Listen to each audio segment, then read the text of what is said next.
Hello everyone. सुनाई दे रही है?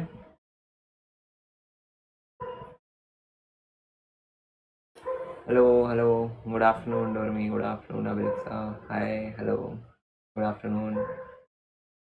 जल्दी से ज्वाइन कर लो। आज ये चैप्टर हम लोग ख़त्म करने वाले हैं जो कि मैग्नेटिज्म का, moving charges and magnetism. Good afternoon Anup, good afternoon Prachi. आ जाओ सब आ जाओ।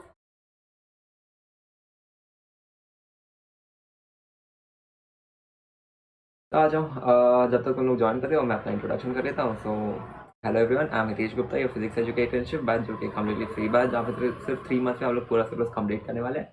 एंड करेंटली 1 मंथ हो चुका है and we are in a second month जो आज से स्टार्ट होगा। तो इस मंथ का एम रहेगा कि हम लोग ऑप्टिक्स तक ख़त्म कर ले with question practice and everything involve. ठीक है, जल्दी से ज्वाइन कर लो, फिर हम लोग क्लास स्टार्ट करेंगे आज का। तो फिर देखो,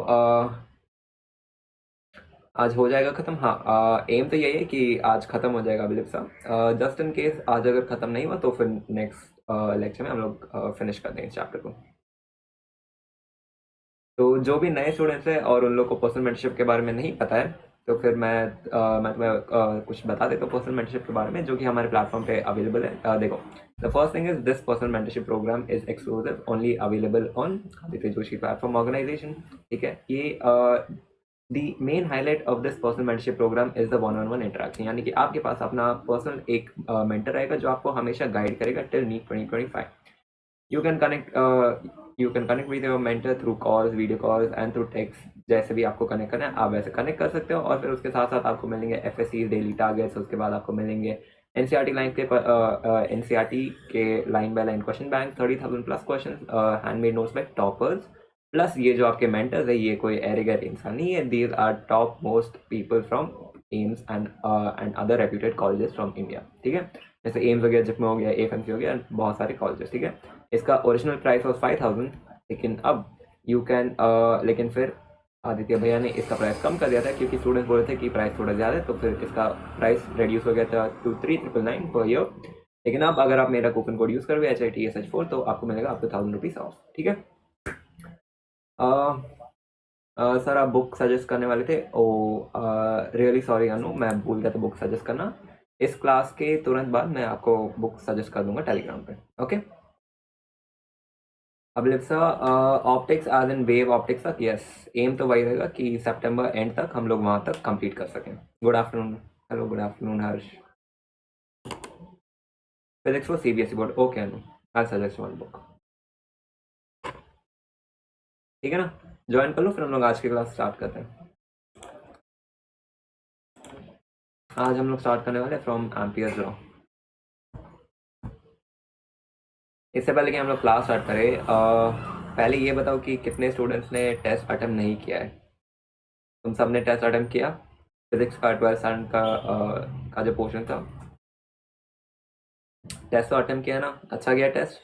बताओ। क्वेश्चंस डिफिकल्ट तो नहीं थे, ठीक है, क्वेश्चंस इजी थे, मतलब इजी एंड मीडियम लेवल के थे questions, they were not difficult. हाँ किया, ओके। अच्छा गया क्या टेस्ट?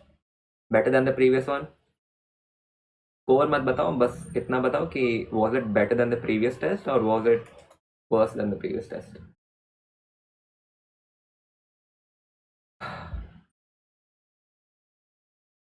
बाकी स्टूडेंट्स जिन्होंने अटेम्प्ट नहीं किया प्लीज़ जाके अटेम्प्ट कर लेना टेस्ट। ओके,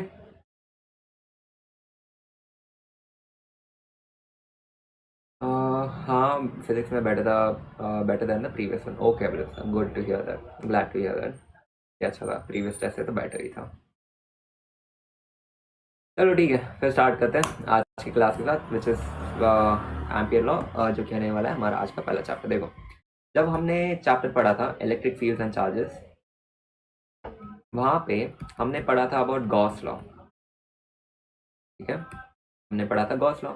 गॉस लॉ क्या था? It was just a shortcut to calculate the electric field. ठीक है, वैसे ही मैग्नेटिज्म वाले चैप्टर में Ampere law is a shortcut to calculate the magnetic field. कैसे, वो हम लोग पढ़ लेते हैं। तो फिर इससे पहले कि हम लोग गॉस लॉ के एम्पियर्स लॉ के एप्लीकेशन को पढ़े, सबसे पहले हम लोग ये समझ लेते कि एम्पियर लॉ होता क्या है और इसे कैसे अप्लाई करते हैं। तो फिर देखो, एम्पियर लॉ क्या है? It is use to measure the magnetic field induction at a point. ठीक है. The line integral of magnetic field induction around a closed path. This is applicable only around a closed path, just like Gauss law. Gauss law में क्या था? We had a Gaussian surface. ठीक है. यहाँ पे भी Ampere's law is applicable on a closed path. Closed path is equal to mu naught times of the net current enclosed. इसका मतलब क्या? देखो, एक एग्जाम्पल के थ्रू मैं आपको समझा देता हूँ. देखो, यहाँ पे मान लो कि ये मेरा सरफेस है. ठीक है. This yellow boundary is my close surface. ठीक है. ओके. इसके अंदर करंट्स है. कैसे करंट्स है? I1, I2, I3, I4, I5 and I6 and I7 बाहर है. ठीक है. तो देखो, I1 जो है इट इज आउटसाइड. ठीक है. Outside the plane of the paper. I2 is also outside the plane of paper. I3 is also outside the plane of paper and I4 is also outside the plane of paper. ठीक है. लेकिन जो I5 है it is into the plane of paper. ठीक है. Okay. And I6 जो है it is outside the plane of paper and I7 जो है that is into the plane of paper. ठीक है. अब अगर हम लोग देखिए डेफिनेशन के हिसाब से, तो फिर the line integral of magnetic field induction around a closed path. Closed path क्या होने वाला है? This is going to be a closed path. ठीक है. इस क्लोज्ड पाथ को हम लोग एक लूप के अंदर एनक्लोज कर देंगे. इस लूप को हम लोग क्या कहते हैं? इस लूप को हम लोग कहते हैं एम्पीरियन लूप. Amperian loop. ठीक है. अब देखो, इस एम्पियर्स लॉ का equation is this: integral b dot dl is equal to mu naught times of I enclosed. I enclosed क्या है? Current enclosed. ये करंट एनक्लोज्ड क्या होगा? ये होगा नेट करंट एनक्लोज्ड. ठीक है. अगर मैं इस इक्वेशन को इस सिचुएशन में अप्लाई कर दूं, तो फिर जो इक्वेशन बनेगा, integral b dot dl is equal to mu naught times of I1 plus I2 plus I3 plus I4 minus I5. क्यों? क्योंकि अगर आप ध्यान से देखोगे तो I1, I2, I3 and I4 are outside the plane of paper and I5 is into the plane of paper. अगर दिख नहीं रहा मैं जूम इन कर देता हूँ. यहाँ पे देखिए, I5 is into the plane of paper, लेकिन I1, I2, I3 and I4 are in the same direction. इसलिए यहाँ पे होगा integral b dot dl is equal to mu naught times of I1 plus I2 plus I3 plus I4 minus I5. ठीक है. Okay. And एक और चीज, tangent gives us the direction of the net magnetic field induction at that point. ठीक है. जैसे कि यहाँ पे अगर मैं एक tangent ड्रॉ कर दूं, तो this is the direction of magnetic field at this point. Okay. और क्लियर? आगे बढ़े. हम लोग दे दो, हम लोग आगे बढ़ते हैं, या फिर CC लिख दो, कुछ भी लिख दो, हम लोग आगे बढ़ेंगे उसके बाद. इतना समझ में आ गया? तो फिर the main points about Ampere's law is that it is applicable along a closed path. ठीक है. First point, it is applicable along a closed path. Second point, it is equal to mu naught times of the current enclosed within the Amperian loop. Amperian loop के बाहर वाले current को हम लोग consider नहीं करेंगे, इसीलिए इस इक्वेशन में मैंने I6 एंड I7 को कंसिडर ही नहीं किया. ओके. Amperian loop के अंदर वाले करंट्स को ही हम लोग कंसिडर करेंगे. ओके. ठीक है. आगे बढ़ते हैं. अब हम लोग मूव ऑन करेंगे to application of Ampere's law. Okay. तो चलो, first application, magnetic field induction due to a solid current carrying cylinder. जिसे अप्लाई कैसे करना है वो देख लेते हैं. मान लो कि ये मेरा सिलेंडर है यहाँ पे. ठीक है. जिसमें करंट I फ्लो हो रहा है इन दिस डायरेक्शन. अब मैं कलर चेंज कर लेता हूँ. हाँ जी. तो मान लेते हैं कि करंट I फ्लो हो रहा है इन अपवर्ड डायरेक्शन. ठीक है. और लेट्स कंसिडर कि मुझे इस पॉइंट पे मैग्नेटिक फील्ड कैलकुलेट करना है कि मैग्नेटिक फील्ड इस पॉइंट पे कितना होगा due to this current carrying cylinder जिसका रेडियस है कैपिटल R. ओके. तो इसे अप्लाई कैसे करेंगे? देखो, सबसे पहले जिस भी पॉइंट पे आपको मैग्नेटिक फील्ड कैलकुलेट करना है ना, उसे आप एनक्लोज कर लो within the Amperian loop. इसका मतलब क्या है? जो आपका एम्पीरियन लूप होगा ना, जो मैं यहाँ पे ड्रॉ कर रहा हूँ with the red line, this Amperian loop must cross this point. जैसे कि मान लो कि मुझे यहाँ पे कैलकुलेट करना है मैग्नेटिक फील्ड, तो फिर मैं यहाँ से एक एम्पीरियन लूप बनाऊंगा जो कि इस पॉइंट को टच करते हुए जाएगा. तो फिर वो कुछ ऐसे स्टार्ट होगा and it will move around itself, और ये कंप्लीट लूप बना देगा जो इस पॉइंट पर ही आके एंड होगा. ठीक है. ओके. अब हम लोग अप्लाई करेंगे एम्पियर्स लॉ इस सिचुएशन में. ठीक है. मान लो कि सिलेंडर का radius is capital R and centre से लेके यहाँ तक का रेडियस है स्मॉल r. ओके. ठीक है. तो अब हम लोग कंसिडर करेंगे एक छोटे से एलिमेंट को dl. ओके. जो कि यहाँ पे है dl. अब अगर मैं पूछूंगा कि इस पॉइंट पे मैग्नेटिक फील्ड किस डायरेक्शन में होगा, तो फिर वो कैसे कैलकुलेट करेंगे हम लोग? That will be calculated by drawing a tangent eight this point. अगर मैं इस पॉइंट पे एक टैंजेंट ड्रॉ कर दूं, तो आप देख सकते हैं कि टेंजेंट का direction is in this direction, जो कि होगा मैग्नेटिक फील्ड का डायरेक्शन, ओके, एंड डीएल का direction is also this way. तो फिर हम लोग कह सकते हैं कि B and DL are in the same direction, ठीक है। तो अब अगर मैं इक्वेशन अप्लाई करूंगा तो integral B dot D L is equal to mu naught times of the current enclose, ठीक है, करंट एनक्लोज है ये, ओके, ठीक है। Integral B dot D l यानी कि B d l cos theta, okay. अब since B and d l are in the same direction यानी कि theta is equal to 0 degree, and हमें पता है कि कॉस 0 होता है 1, ठीक है। तो यहाँ से integral B dot D L into cos theta, यहाँ पे थीटा होगा 0 degree is equal to mu naught I enclose, ठीक है। अब देखो मैग्नेटिक फील्ड तो कांस्टेंट होगा तो वो तो बाहर आ जाएगा, इंटीग्रेशन सिंबल से बाहर आ जाएगा, okay. Now integral D L is equal to mu naught times of the current enclose, ठीक है। करंट एनक्लोज क्या है, ये वाला करंट जो यहाँ पे है, ठीक है। तो फिर यहाँ से इंटीग्रल डी एल क्या होगा, इस पूरे लाइन का इंटीग्रेशन, कौन सा लाइन का, ये जो लाइन हमने ड्रॉ किया था ना एम्पीरियन लूप, इस पूरे लाइन का जो डिस्टेंस होगा वही होगा इंटीग्रल डी एल। तो इंटीग्रल डी एल क्या होगा, इस पूरे सर्कल का सर्कमफ्रेंस, सर्कल का सर्कमफ्रेंस कितना होता है 2 पाई आर, ठीक है, 2 पाई आर। यहाँ पे हम लोग यूज़ करेंगे स्मॉल आर, क्यों, क्योंकि small r is the radius of this loop, ठीक है। तो यहाँ से b into 2 pi r is equal to mu naught into I. तो यहाँ से मैग्नेटिक फील्ड आ जाएगा, इस पूरी इक्वेशन को राइट हैंड साइड में लेके आ जाओ, तो magnetic field is mu naught into I divided by 2 pi R. So this is the magnetic field at this point outside the cylinder, ठीक है, और क्लियर, समझ में आ गया।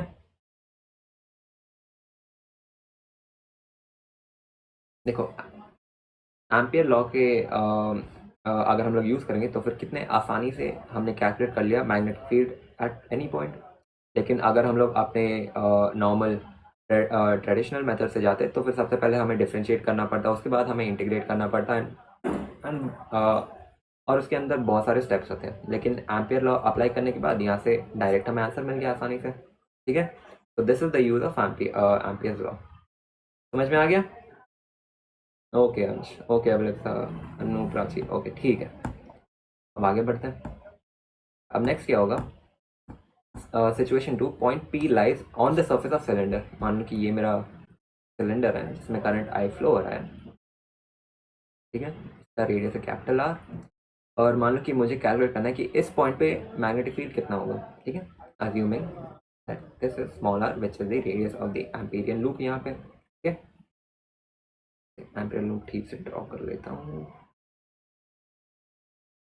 हाँ जी। So this is my Amperian loop now, ठीक है। लेकिन इस सिचुएशन में क्या देख सकते हो, हम लोग देख सकते हैं कि एम्पीरियन लूप का जो रेडियस है small R, it is equal to the radius of the cylinder में करंट आई फ्लो हो रहा है, ठीक है। तो इन दिस सिचुएशन अगर मैं अप्लाई करूंगा एम्पियर्स लॉ, तो integral b dot D L is equal to mu naught times of current enclose, ठीक है। तो मैग्नेटिक फील्ड तो कांस्टेंट है तो वो बाहर आ जाएगा, and theta will be equal to 0 degree क्योंकि magnetic field will be in this direction and d L is also in the same direction. तो cos 0 degree is equal to 1, तो integral b dot D L is equal to mu naught times of current enclose. तो यहाँ से D L का integration होगा 2 pi are, तो यहाँ पे हो जाएगा b is equal to mu naught into I divide by 2 pi capital R. Capital R क्या है? This is the radius of the cylinder, which is also equal to the radius of the Amperian loop. ठीक है, all clear? आगे बढ़े, समझ में आ गया।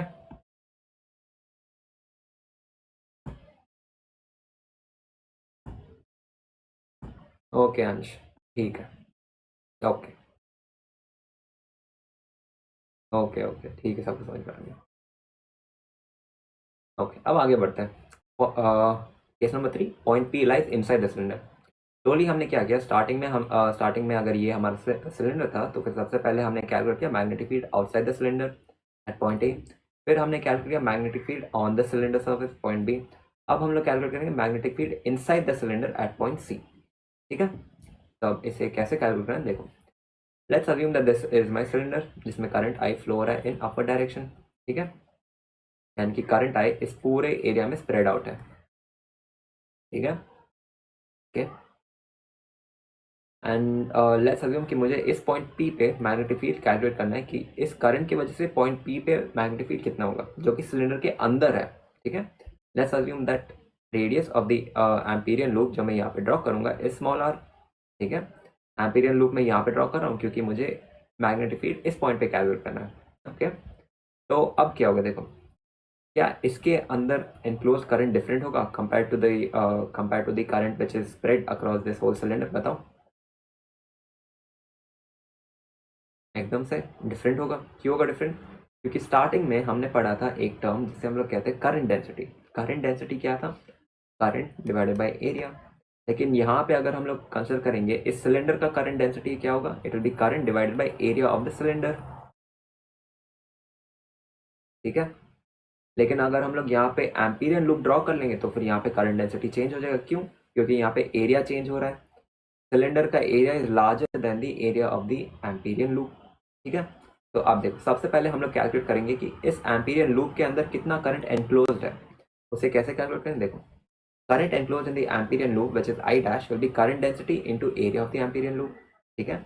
तो करंट डेंसिटी क्या होगा? Current density of the cylinder, जो कि होगा I divided by pi are square. Pi are square क्यों? क्योंकि हमें पता है कि इस सिलेंडर का रेडियस इज कैपिटल आर और इस सिलेंडर का area will be pi are square. ठीक है। Okay. Into area of the Amperian loop. Amperian loop क्या? सर्कुलर है, तो सर्कुलर का एरिया क्या होता है? अगेन पाई आर स्क्वायर, लेकिन यहाँ पे होगा स्मॉल आर स्क्वायर। ठीक है। तो ये हो जाएगा pi small are square.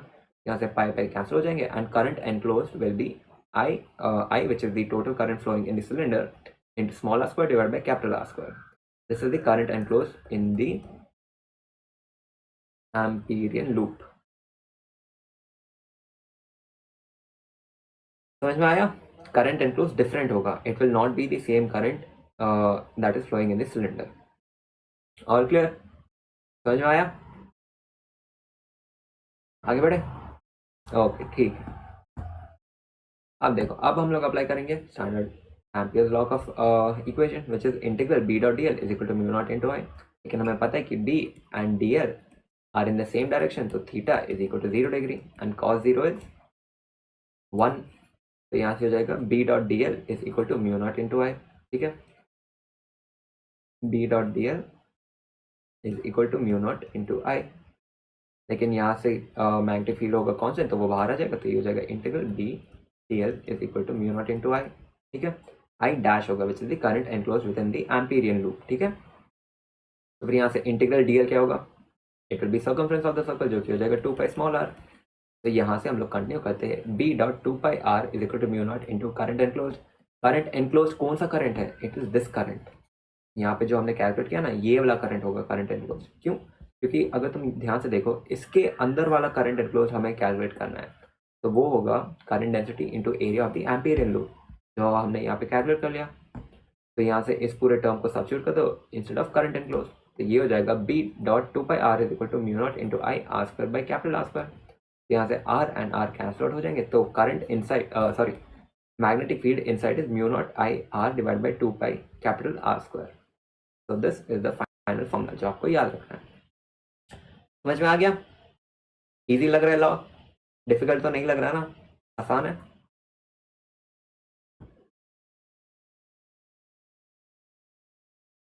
All clear? आगे बढ़े? ओके, इजी है। ठीक है। ओके, आगे बढ़ते हैं। अब हम लोग देखेंगे एक ग्राफ को जिसके वाई एक्सिस पे दिया गया है मैग्नेटिक फील्ड का स्ट्रेंथ। ठीक है। एंड एक्स एक्सिस पर दिया गया distance, radius of the Amperian loop. तो देखो, इस रीजन में, ये वाला जो कर्व रीजन है, यहाँ पे क्या है? This is magnetic field outside. ठीक है। लेकिन हमें पता है कि magnetic field outside the loop का जो फॉर्मूला था वो इधर देखो, magnetic field outside B is equal to mu naught into I divided by 2 pi r. हम लोग देख सकते हैं कि magnetic field is inversely proportional to radius of the Amperian loop, यानी कि ग्राफ विल बी, एक सेकेंड, हाँ जी, ग्राफ होगा ऐसे। ठीक है। जैसे ही डिस्टेंस बढ़ेगा तो फिर मैग्नेटिक फील्ड क्या है, वो कम होते जाएगा। ओके। लेकिन हमने देखा कि magnetic field inside is directly proportional to radius of the Amperian loop. ठीक है। तो यहाँ से magnetic field inside is directly proportional to radius of the Amperian loop. जैसे जैसे radius of the Amperian loop बढ़ेगा, मैग्नेटिक फील्ड इनसाइड भी बढ़ेगा। ठीक है। ये बढ़ते बढ़ते यहाँ पे आ जाएगा। What is this point? ये पॉइंट क्या है? This is where Amperian loop का radius is equal to radius of the cylinder. इस पॉइंट पर यहाँ पे मैग्नेटिक फील्ड मैक्सिमम है। ठीक है। when capital R is equal to small r, that is radius of the Amperian loop is equal to the radius of the cylinder, at this point magnetic field is the strongest. एकदम से ellipse का, cylinder का radius. ठीक है, तो graph कुछ ऐसा होगा। ठीक है, ऑल क्लियर, समझ में आ गया? सिलेंडर का रेडियस, हाँ।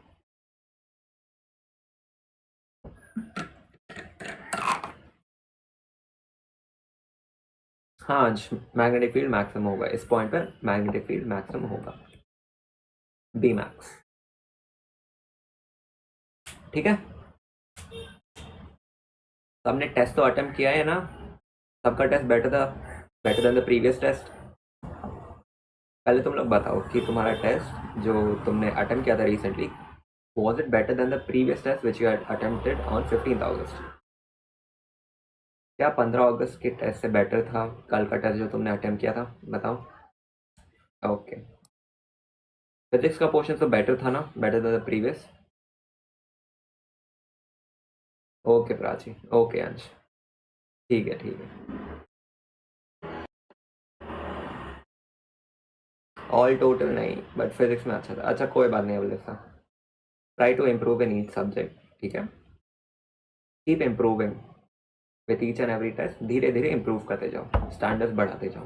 ओके, आगे बढ़े तो let's move on to magnetic field induction due to a toroid. ठीक है, अब एक टोरॉइड क्या होता है देखो, हमने पढ़ा था सोलेनॉइड कुछ ऐसा रहता है जो कि जिसमें बहुत सारे स्पाइरल टर्न्स रहते हैं ऐसे, लेकिन हमारा सोलेनॉइड एक स्ट्रेट था, यानी कि एक स्ट्रेट स्ट्रक्चर जैसा था।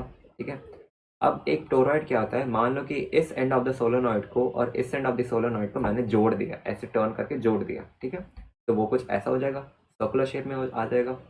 ओके, तो ये होता है हमारा टोरॉइड का rough structure. This is a toroid rough structure. ठीक है, this is almost similar to that of a solenoid, बस फर्क ये है कि दोनों एंड जॉइंट है यहाँ पे। ओके, देखो, तो this is a current carrying wire जिसमें करंट आई फ्लो हो रहा है। ठीक है, ओके। अब अगर मैं पूछूं कि what will be the direction of magnetic field, तो फिर देखो, इस इस वायर में हम लोग अज्यूम कर सकते हैं कि करंट आई ऐसे फ्लो हो रहा है। ठीक है, अब आप अगर अपने राइट हैंड को लोगे, ठीक है, राइट हैंड, ये मेरा राइट हैंड है, keep it along the direction of the current in the wire. ठीक है, स्क्रीन के ऊपर रखो, और तुम्हारे जो फिंगर्स कर्ल हो रहे हैं, तब तुम देख सकते हो कि तुम्हारा जो मैग्नेटिक फील्ड का डायरेक्शन होगा वो कुछ ऐसा होगा। इस डायग्राम में जो है ना, this will be the direction of your magnetic field. ठीक है, जो कि जाएगा अंदर एंड बाहर आएगा ऐसे, ये लूप बनाएगा। This will make bigger and bigger loops. This is the direction of magnetic field lines. ठीक है, so this is the direction of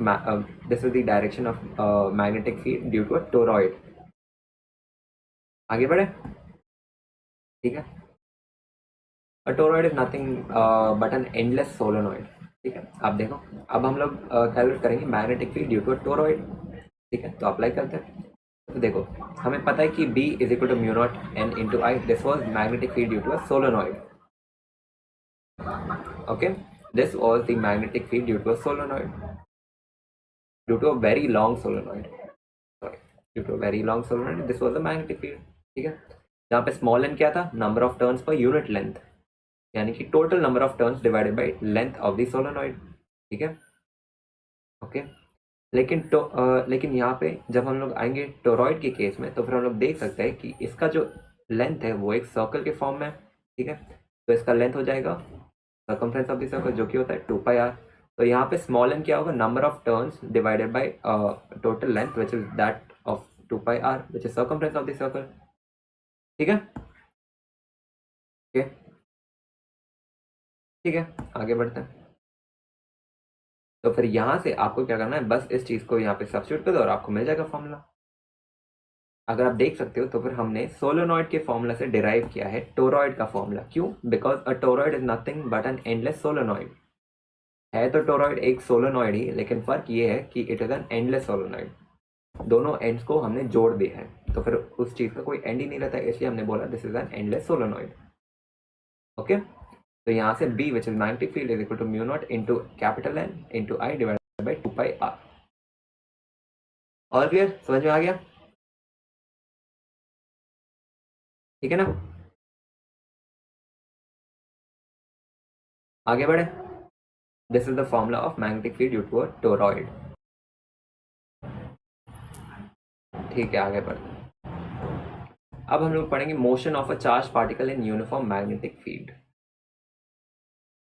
okay, अब देखो, लेट्स अज्यूम कि magnetic field is in this direction. ठीक है, देखो मैं इसे और थोड़ा जूम इन कर देता हूँ. Okay, let's assume that this is the direction of magnetic field which is existing. ठीक है, ओके, एंड लेट्स से कि this is the direction of velocity of a charge particle. ठीक है, मान लो कि एक चार्ज पार्टिकल यहाँ पर है विच इज क्यू, जिसका चार्ज क्यू है. ठीक है, और उसका मास इज एम. ओके, ठीक है ना, charge is q and mass is m. ठीक है, let's assume that this is the direction of magnetic field और ये हो गया direction of the velocity of a charge particle, क्योंकि ये चार्ज पार्टिकल मूव कर रहा है इस डायरेक्शन में. ठीक है, इस डायरेक्शन में चार्ज पार्टिकल मूव कर रहा है विथ वेलोसिटी v. ठीक है, ओके, एंड ये होगा द डायरेक्शन ऑफ फोर्स. तो फिर देखो, अब इस फोर्स का मैग्नीट्यूड क्या होगा. इस फोर्स का मैग्नीट्यूड होगा F is equal to Q B B sine theta. Sine theta क्या है, it is the angle between the magnetic field and velocity of the charge particle. Let's assume कि ये अगर मेरा मैग्नेटिक फील्ड का direction है और ये है direction of velocity of the charge particle. तो इन दिस सिचुएशन थीटा क्या होगा, it will be the angle between the magnetic field and velocity of the charge particle. तो ये हो जाएगा थीटा. तो यहाँ पे फोर्स का magnitude will be F is equal to q into q we B sine theta. अगर मुझे इसे वेक्टर फॉर्म में लिखना है तो वो हो जाएगा q into we cross B. ठीक है, v क्रॉस b का cross product will be nothing but v B sine theta, जो कि वापस इसी फॉर्मूला पे हम लोग आ जाएंगे. ठीक है, so this is the direction this is the magnitude of force on a charged particle moving in magnetic field. तो फिर अब अगर मैं क्वेश्चन पूछूंगा कि मान लो मेरे पास एक चार्ज पार्टिकल यहाँ पे जो स्टेशनरी है. ठीक है, ये वाला चार्ज पार्टिकल स्टेशनरी है जिसका वेलोसिटी है ही नहीं. ठीक है, it is a stationary charge particle और लेट्स से कि यहाँ पे this is the direction of magnetic field. तो फिर क्या इस पार्टिकल के ऊपर जिसका चार्ज क्यू है कोई भी फोर्स एक्ट करेगा? बताओ, चार्ज सेक्शन में बताओ कि क्या इस चार्ज पार्टिकल क्यू के ऊपर कोई भी फोर्स एक्ट करेगा? बताओ, फोर्स एक्ट करेगा या नहीं करेगा? बिल्कुल सही, नहीं करेगा फोर्स एक्ट. क्यों? क्योंकि इसका वेलोसिटी ही नहीं है. वेलोसिटी यहाँ पे जीरो है. क्यों? क्योंकि मैंने कहा था कि this charge particle is at rest which is not moving. ठीक है, तो इसीलिए यहाँ पे v जीरो हो जाएगा. तो force which is q we B into sine theta, यहाँ पे v जीरो सब्स्टिट्यूट कर देंगे तो force is equal to zero हो जाएगा. यानी कि अगर कोई भी चार्ज पार्टिकल है हमारे पास जो कि मूव नहीं कर रहा है, in that situation force will B zero. ठीक है,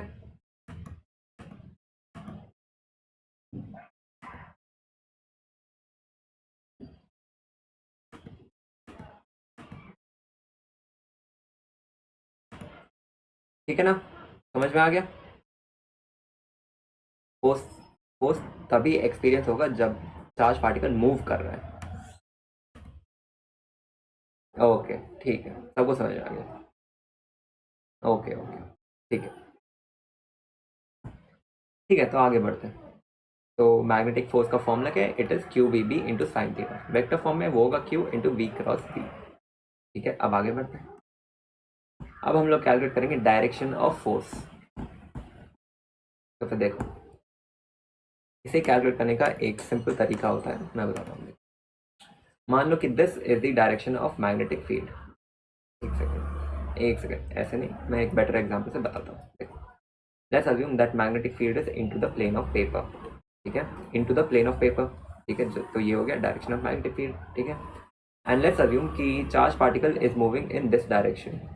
चार्ज पार्टिकल क्यू मूव कर रहा है इस डायरेक्शन में विद वेलोसिटी v. ठीक है, तो अब फोर्स कैसे कैलकुलेट करना है? देखो, सबसे पहले टेक योर राइट हैंड. अपने राइट हैंड को लो. ठीक है, अपने 4 फिंगर्स जो है ना, these four fingers pointed along the direction of magnetic field. इस सिचुएशन में magnetic field is into the plane of paper, यानी कि आपके फोन या लैपटॉप के स्क्रीन के अंदर जा रहा है मैग्नेटिक फील्ड. तो फिर my finger will be something like this moving inside. ठीक है, direction of magnetic field is into the plane of paper, इसलिए मेरे 4 fingers will be pointing into the plane of paper. ठीक है, हाँ रियर्स आंसर तो सही है, लेकिन मैं एक इजी मेथड बता देता हूँ कि कैलकुलेट कैसे करना है. ठीक है, तो this is the direction of magnetic field, ठीक है। अब आपका जो थंब है ना, point it along the direction of motion of the charge particle और द डायरेक्शन ऑफ करंट, ठीक है। डायरेक्शन ऑफ करंट क्या होगा, direction of the charge particle, जो कि अपवर्ड डायरेक्शन में, यानी कि मेरा थंब विल पॉइंट अपवर्ड्स, ठीक है।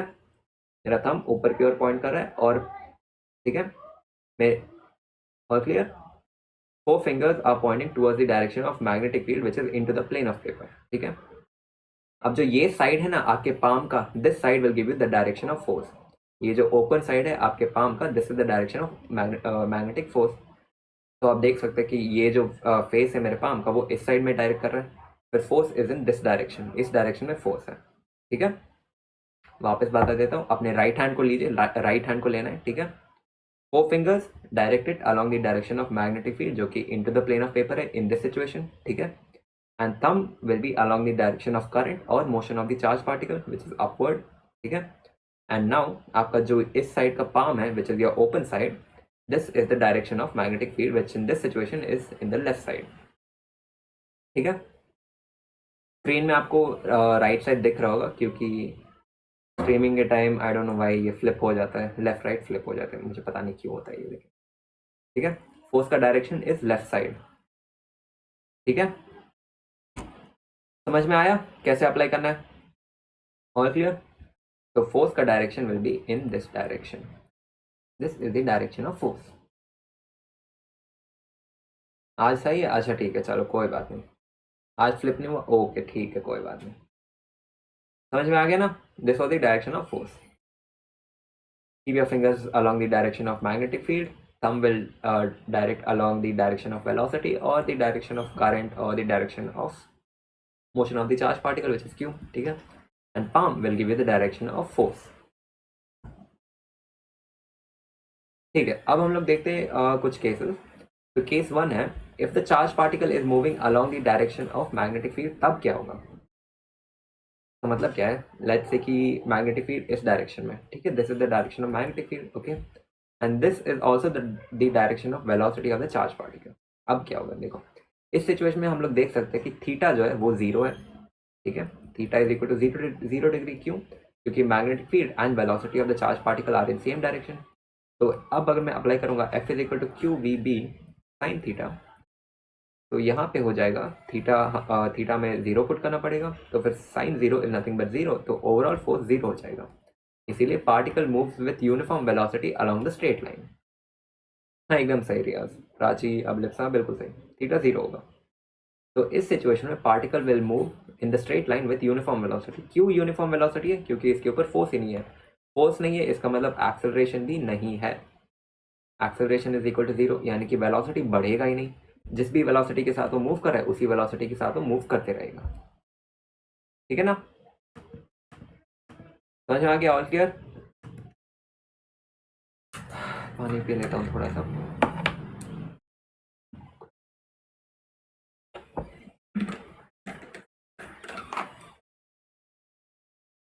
ओके चलो ठीक है, ओके अब आगे बढ़ते हैं। थीटा जीरो, ओके ठीक है। अब case 2, when the particle is moving anti-parallel to the magnetic field, then what happens। anti-parallel का मतलब anti-parallel का मतलब है कि they will be parallel but they will be directed along the opposite sides। यानी कि let's assume this is the direction of magnetic field, ठीक है, जो कि इस डायरेक्शन में, okay. And let's say that this is the direction of velocity of the charge particle, ठीक है। अब हम लोग देख सकते हैं कि मैग्नेटिक फील्ड और वेलोसिटी एक दूसरे के पैरेलल है, लेकिन दे आर डायरेक्टेड ऑपोजिट, ठीक है। तो यहाँ पे थीटा हो जाएगा 180 डिग्री, ऑपोजिट डायरेक्शन रहेगा, एकदम सही रियाज। यहाँ पे थीटा हो जाएगा 180 डिग्री। तो अब हम लोग अप्लाई करेंगे Q is equal to F is equal to Q we B sine theta, ठीक है। तो sine 180 is also equal to zero, तो यहाँ पे सब्स्टिट्यूट कर देना, तो force will be equal to Q B B into zero, जो कि हो जाएगा जीरो। तो फिर यहाँ पर भी हम देख सकते हैं कि फोर्स इज जीरो, तो फिर एक्सेलरेशन इज ऑल्सो इक्वल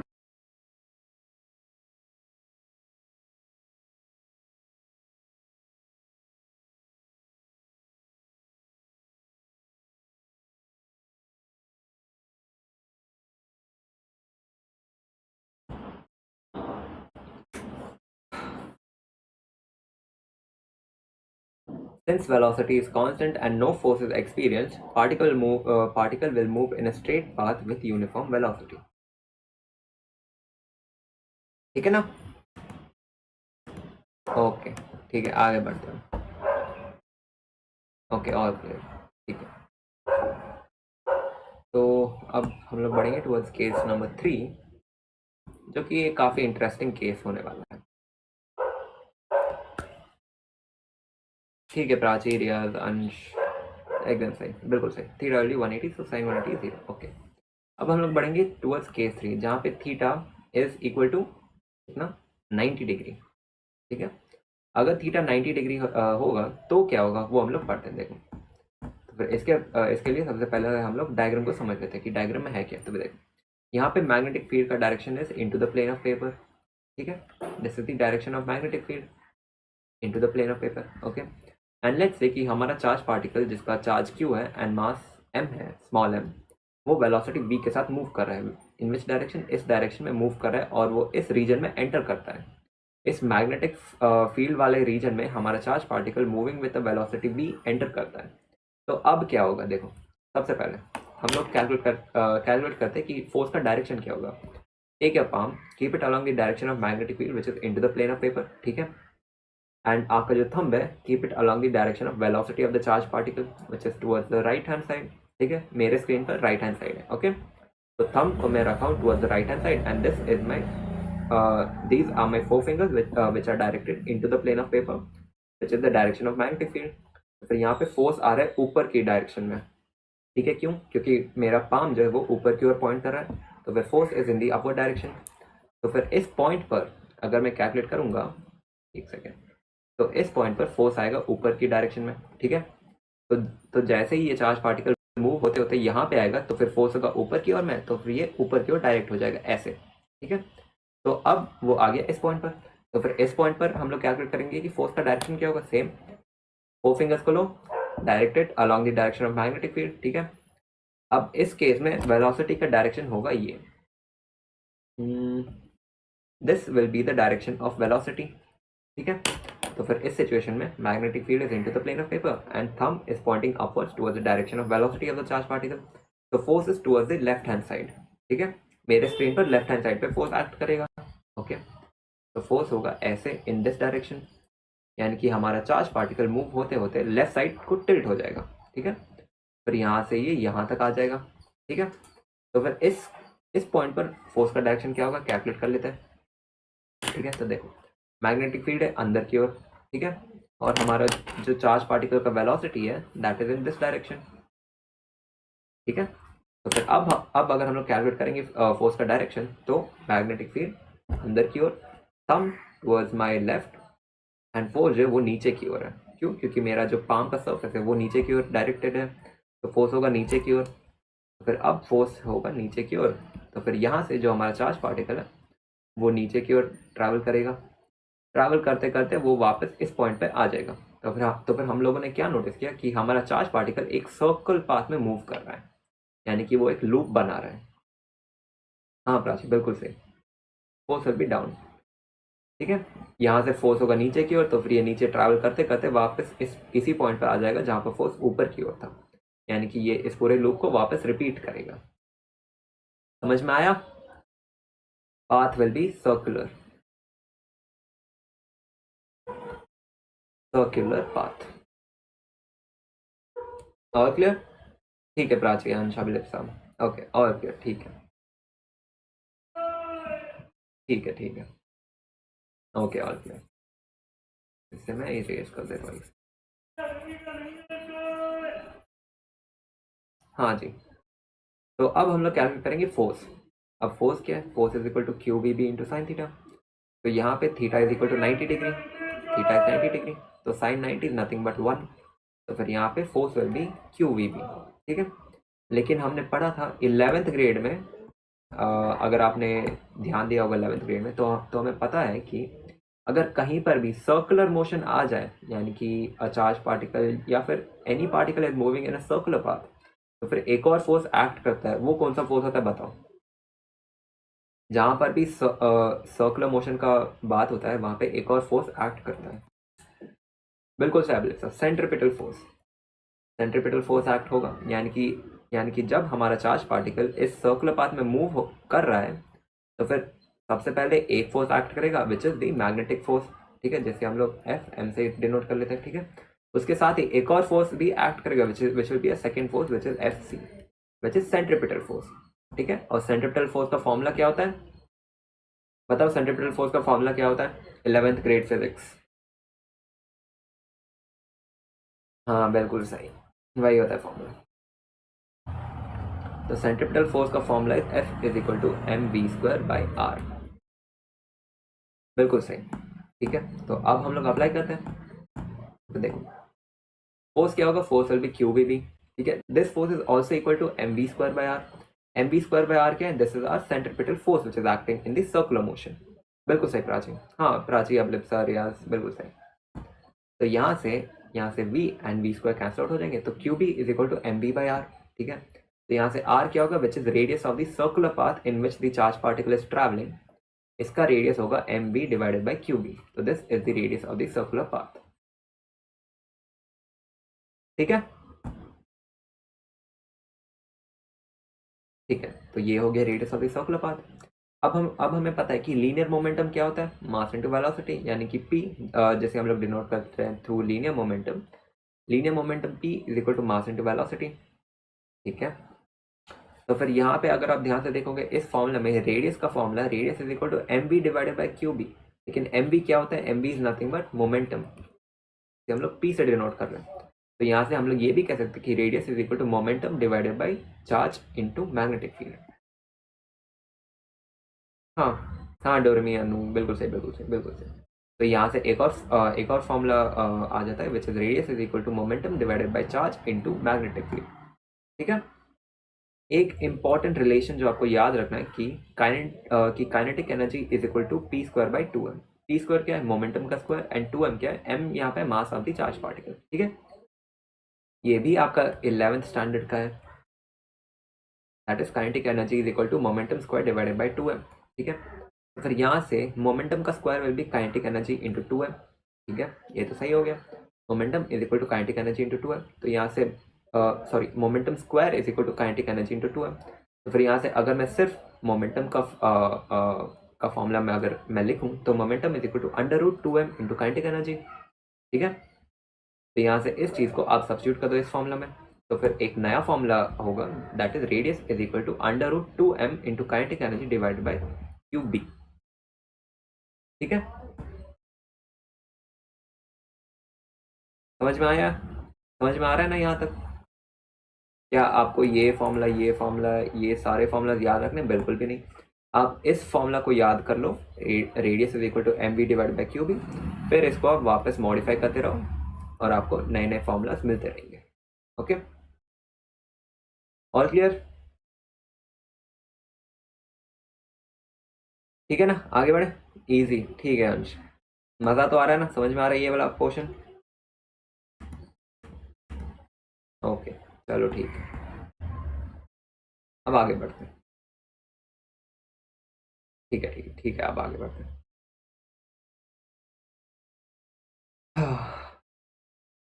ठीक है, अब अगर मैं बोलूँगा कि work done by the force will B how much, तो फिर अगर हम ध्यान से देखेंगे इस डायग्राम में, तो फिर देखो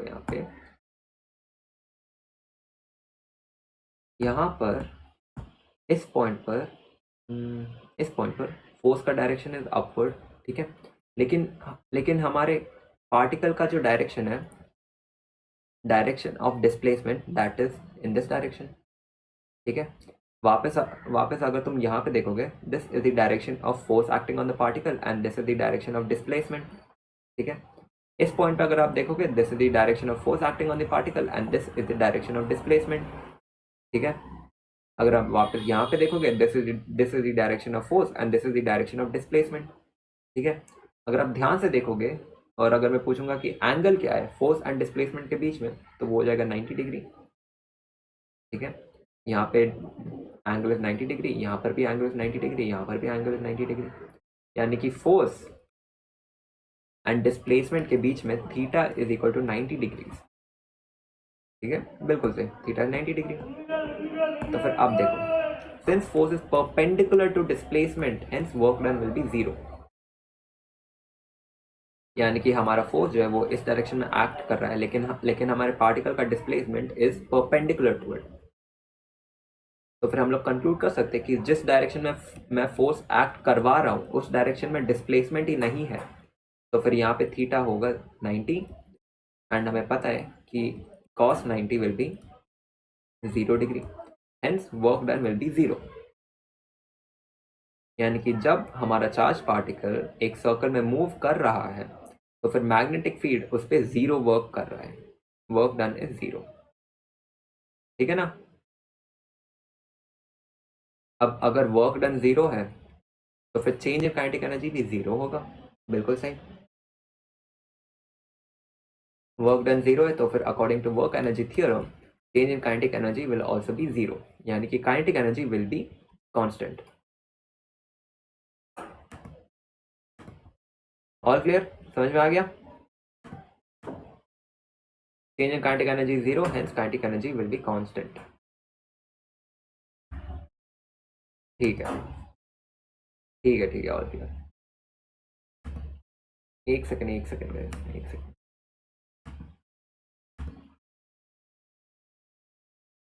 एक सेकंड, ये डिस्कनेक्ट हो गया क्या? स्क्रीन दिख रहा है क्या?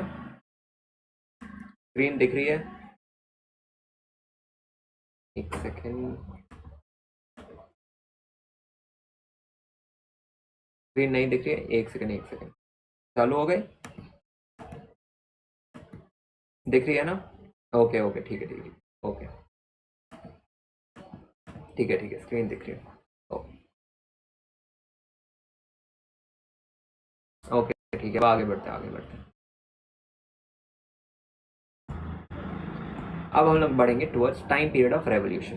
टाइम पीरियड ऑफ रेवोल्यूशन का मतलब क्या है? प्रीवियसली हमने देखा कि हमारा चार्ज पार्टिकल एक सर्कल में मूव कर रहा था, ठीक है। टाइम पीरियड क्या होता है? टाइम पीरियड वो ड्यूरेशन है जिसमें हमारा चार्ज पार्टिकल एक सर्कल कंप्लीट करता है, ठीक है। यानी कि टाइम पीरियड वो ड्यूरेशन है जहाँ पे हमारा चार्ज पार्टिकल इस पॉइंट से स्टार्ट करते हुए एक पूरा सर्कल कंप्लीट करेगा, ठीक है। तो उसी टाइम पीरियड ऑफ रेवोल्यूशन को हम लोग कैलकुलेट करते हैं। तो फिर देखो, टाइम पीरियड क्या है? वो तो टाइम है, बेसिकली तो टाइम ही है ना, लेकिन हमें पता है कि speed is equal to distance by time. तो यहाँ से time is equal to distance divided by speed, ठीक है। तो फिर यहाँ पे जब हमारा चार्ज पार्टिकल एक सर्कल में मूव कर रहा है तो फिर डिस्टेंस क्या होगा? It will be this distance which is circumference of the circle, जो कि होता है 2πr, ठीक है। तो time period is equal to 2πr divided by velocity v, ठीक है। ओके ठीक है, लेकिन हमें पता है कि रेडियस क्या है? Radius is equal to mv by qv। बिल्कुल सही अनु, हाँ अनु, यह करेक्ट। तो फिर यहाँ से हम लोग रेडियस सब्स्टिट्यूट कर देंगे इस फॉर्मूला में। तो ये फॉर्मूला बन जाएगा time period is equal to 2π/v into mv divide by qv, ठीक है। तो यहाँ से वेलोसिटी कैंसिल आउट कर देंगे तो हमें मिल जाएगा time period is equal to 2πm divided by bq। b क्या है? b is magnetic field and q है charge on the particle, magnitude of charge on the particle, and m is mass of the charge particle. तो यहाँ से frequency क्या हो जाएगा? Frequency is equal to 1 by time period which is bq divided by 2πm। ठीक है, समझ में आ गया?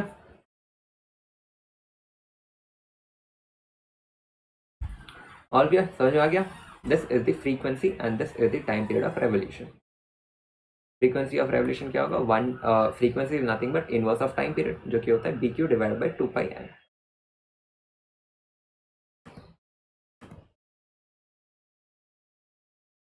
ठीक है, ऑल क्लियर। ओके ठीक है आगे बढ़ते हैं। अब हम लोग बढ़ेंगे towards case number 4। Case number 4 क्या है? If theta is not equal to 90 degree and it is not equal to 180 degree also. यानी कि थीटा जो है वो 90 के बराबर भी नहीं है और थीटा 180 के बराबर भी नहीं है, इन दोनों के बीच में। तो अब क्या होगा हम लोग देखते हैं। लेट्स से अब इस डायग्राम में देखते हैं। लेट्स से कि this is the direction of magnetic field, ठीक है, जो कि एक्स एक्सिस पर है, ठीक है।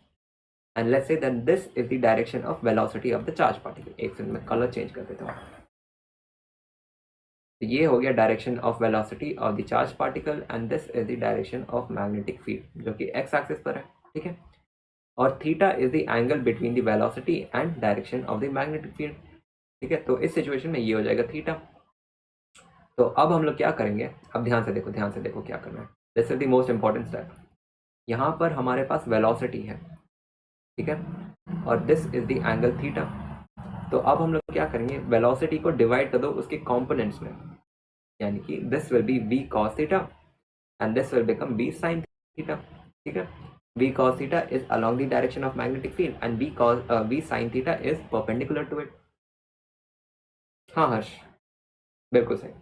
अनु या करेक्ट हेलिकल पाथ ही होगा, लेकिन मैं एक्सप्लेन कर देता हूँ कि कैसे होगा हेलिकल पाथ। ओके, तो फिर अब अगर आप ध्यान से देखो तो v cos थीटा जो है ना, this is the direction of magnetic field and this is the direction of v cos theta. ठीक है, तो फिर in this situation theta is equal to 0 degree.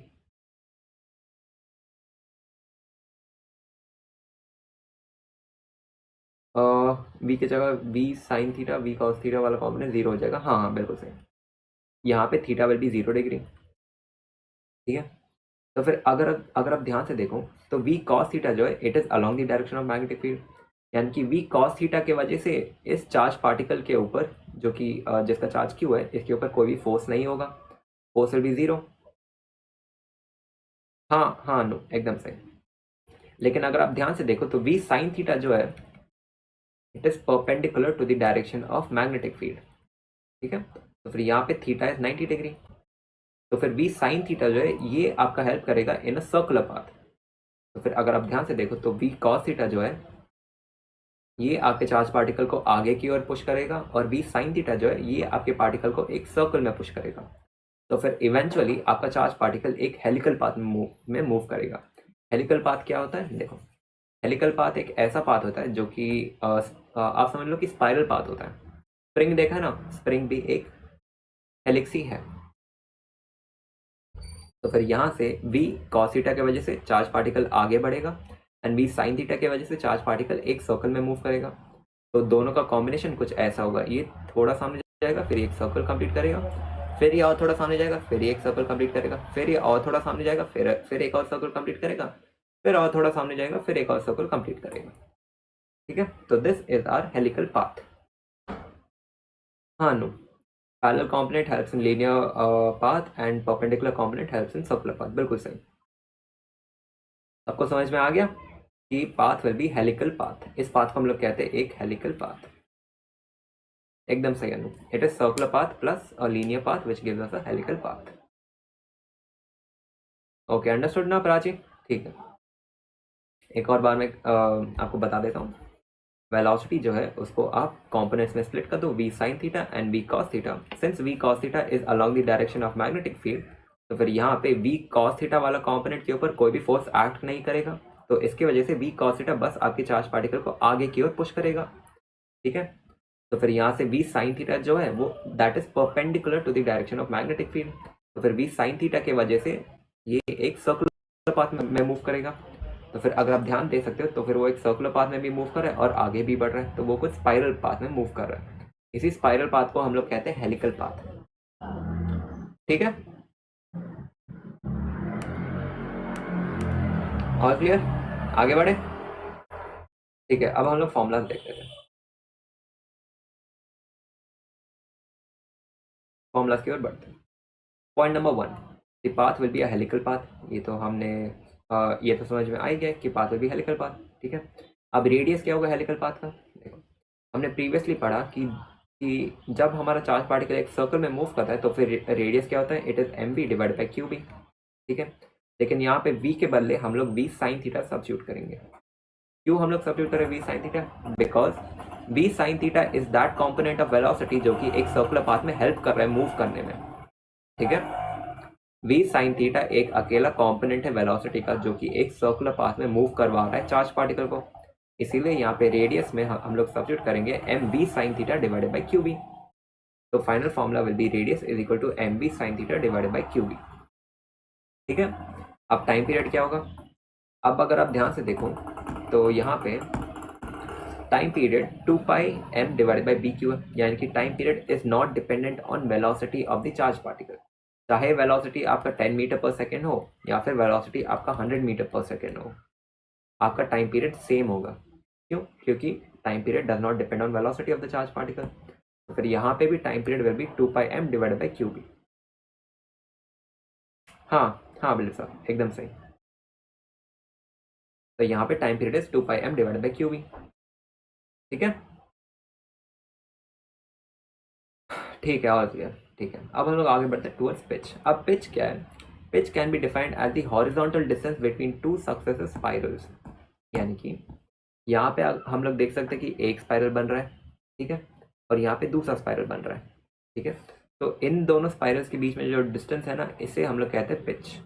अगर मैं ध्यान से दिखाऊं तो this is the pitch P, ठीक है। अब इस पिच का डिस्टेंस क्या होगा उसे हम लोग कैलकुलेट कर लेते हैं। तो फिर देखो, हमें पता है कि डिस्टेंस जो है that is speed into time, ठीक है। तो पिच क्या है? Pitch is the horizontal distance, ठीक है। अब अगर मैं पूछूं कि हॉरिजॉन्टल डायरेक्शन में मूव करते हुए कौन सा वेलोसिटी हेल्प कर रहा है, तो बताओ कौन सा वेलोसिटी उस चार्ज पार्टिकल को हेल्प कर रहा है to move in a horizontal direction? बिल्कुल सही, it is v cos theta. तो फिर यहाँ पे pitch is equal to v cos theta into time period, ठीक है। तो यहाँ से बस आप टाइम पीरियड सब्स्टिट्यूट कर दो तो पिच हो जाएगा v cos theta into 2πm divided by Q B. हाँ बिल्कुल, कॉस वाला कॉम्पोनेंट। अंश बिल्कुल सही, पिच बिल्कुल, हाँ हाँ no, pitch is equal to v into T which is velocity into distance, sorry velocity into time. यहाँ पे टाइम होगा टाइम पीरियड,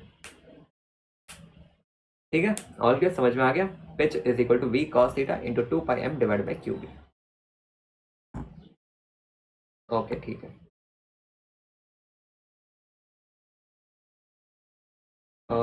ये वाला पोर्शन यहाँ तक इज नॉट नीडेड, यहाँ तक काफ़ी है। अच्छा, बस ये वाला पोर्शन हमें पढ़ना है। और क्या है ना? ठीक है, ओके हर्ष, अंश, प्राची, बिल्कुल सही। ठीक, आगे बढ़ते हैं। अब हम लोग बढ़ेंगे towards motion of a charge particle in both electric field and magnetic field. अब हम लोग क्या पढ़ेंगे? हम लोग देखेंगे कि हमारे पास एक चार्ज पार्टिकल है क्यू, ठीक है, जो कि एक मैग्नेटिक फील्ड में भी मूव कर रहा है और एक इलेक्ट्रिक फील्ड में भी मूव कर रहा है। अब इलेक्ट्रिक फील्ड की वजह से इस चार्ज पार्टिकल के ऊपर एक फोर्स लगेगा which is F is equal to E Q, ठीक है। और मैग्नेटिक फील्ड की वजह से भी इस चार्ज पार्टिकल के ऊपर एक फोर्स एक्ट करेगा which is force is equal to Q B B sine theta, ठीक है। तो फिर यहाँ पे हम लोग देख सकते हैं कि दो फोर्स एक्ट कर रहे हैं। एक force is because of the electric field और second force is due to the magnetic field. तो फिर यहाँ पे F total will be force due to the electric field plus force due to the magnetic field. अब force due to the electric field is E Q, ठीक है, plus force due to the magnetic field जो कि होता है Q B cross B, ठीक है। तो यहाँ से F टोटल या फिर टोटल फोर्स होगा Q into electric field plus B cross B. यहाँ से हमने क्या किया? बस हमने चार्ज को कॉमन ले लिया और ब्रैकेट के बाहर ले लिया। तो यहाँ से total force is Q into E plus B cross B. तो इसी फोर्स को हम लोग कहते हैं लॉरेंस फोर्स। लॉरेंस फोर्स क्या है? It is the force that a charge particle experiences due to electric field plus magnetic field. और क्लियर? समझ में आ गया? ठीक है ना? और क्लियर? समझ में आ गया? थम्स अप दे दो। Electromagnetic force that acts on a charge particle moving through an electric and magnetic. हाँ बिल्कुल सही, ये एक टेक्स्ट बुक वाला डेफिनेशन हो जाती है। ये सिंपल वर्ड्स में डेफिनेशन मैंने बता दिया था। It is the total force that acts on a charge particle due to electric field and magnetic field. इसी फोर्स को हम लोग कहते हैं लॉरेंस फोर्स, ठीक है ना? एक सेकेंड, ये वाला पोर्शन नीचे वाला portion is not needed, this portion is needed and ये भी नीडेड है। ओके बिल्कुल। अब हम लोग बढ़ते हैं टुवर्ड्स एन केस, ठीक है। ये है केस वन जहाँ पे electric field is parallel to the magnetic field, यानी कि E is parallel to B, ठीक है, and velocity is perpendicular to electric field and magnetic field both. तो फिर इस सिचुएशन में हो क्या रहा है? यहाँ पे हमारे पास है वाई एक्सिस, ठीक है, जहाँ पे इलेक्ट्रिक फील्ड डायरेक्टेड है which is E not J cap denote करता है, इट डिनोट्स वाई एक्सिस, ठीक है, and B cap sorry B is equal to B not into J cap, यानी कि मैग्नेटिक फील्ड तो यहाँ पे मैग्नेटिक फील्ड डी है वाई एक्सिस के अलॉन्ग में, ठीक है।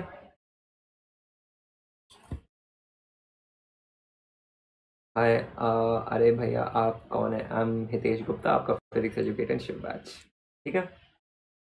चलो वो सब छोड़ो, यहाँ पे ध्यान दो। इतना तो समझ में आ गया ना कि electric field and magnetic field are parallel to each other and they are pointed towards the same direction which is along the y axis. तो इलेक्ट्रिक फील्ड का magnitude is E not J cap and magnetic field का magnitude is B not J cap. Okay, ठीक है ठीक है। अब हम लोग आगे बढ़ते हैं। तो सबसे पहले let's consider electric field only, ठीक है। सिर्फ इलेक्ट्रिक फील्ड को हम लोग कंसिडर कर रहे हैं फर्स्ट स्टेप में। तो फिर इलेक्ट्रिक फील्ड की वजह से फोर्स क्या होगा? फोर्स विल बी EQ, ठीक है, which is charge into electric field. भाई आप MBBS स्टूडेंट हो क्या? हाँ मैं MBBS स्टूडेंट ही हूँ। तो उस सब को पहले हम लोग एंड में बात करेंगे उस सब के बारे में। सबसे पहले हम लोग चैप्टर के ऊपर फोकस करते हैं, ठीक है। तो इलेक्ट्रिक फील्ड के वजह से फोर्स क्या होगा? That will be Fe is equal to EQ, ठीक है। तो यहाँ से electric field is along the Y axis, जो कि होता है Fe is equal to Q into E not J cap. E not J cap क्यों? क्योंकि यहाँ पे मैंने बताया कि electric field is equal to E not into J cap. तो यहाँ से Fe is equal to Q into E not J cap, ठीक है। और हमें पता है कि force is nothing but mass into acceleration from mechanics 11th grade का। तो यहाँ पे फोर्स के बदले हम लोग सब्स्टिट्यूट करेंगे मास इनटू एक्सेलरेशन। तो mass into acceleration is equal to charge into electric field into j cap, ठीक है। तो फिर यहाँ से एक्सेलरेशन क्या होगा? Q into E not divided by M J cap. So this is the direction of acceleration due to the electric field, जिसका magnitude is Q E not divided by M, यानी कि acceleration will be in y axis. तो ये होगा acceleration का direction, जिसका magnitude होगा Q E not divided by M, ठीक है। All clear? अब हम लोग आगे बढ़ते हैं। लेट्स कंसिडर मैग्नेटिक फील्ड की वजह से क्या इफेक्ट्स होंगे चार्ज पार्टिकल के ऊपर। तो फिर ध्यान से देखो, मैग्नेटिक फील्ड की वजह से फोर्स क्या होगा? इट विल बी FM, जो कि होगा Q into V cross B, ठीक है। लेकिन यहाँ पे थीटा कितना होगा बताओ? थीटा विल बी 90 डिग्रीज ना। क्यों? क्योंकि velocity is along the Y axis, जो कि V not into I cap.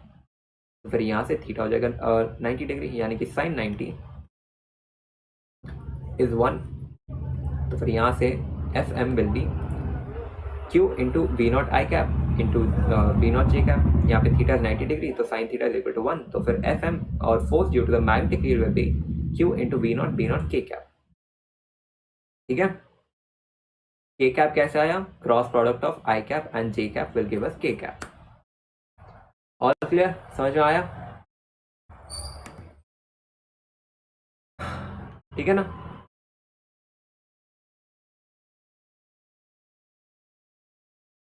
मैं फर्स्ट टाइम आया हूँ, ज्यादा हंसो मत। अरे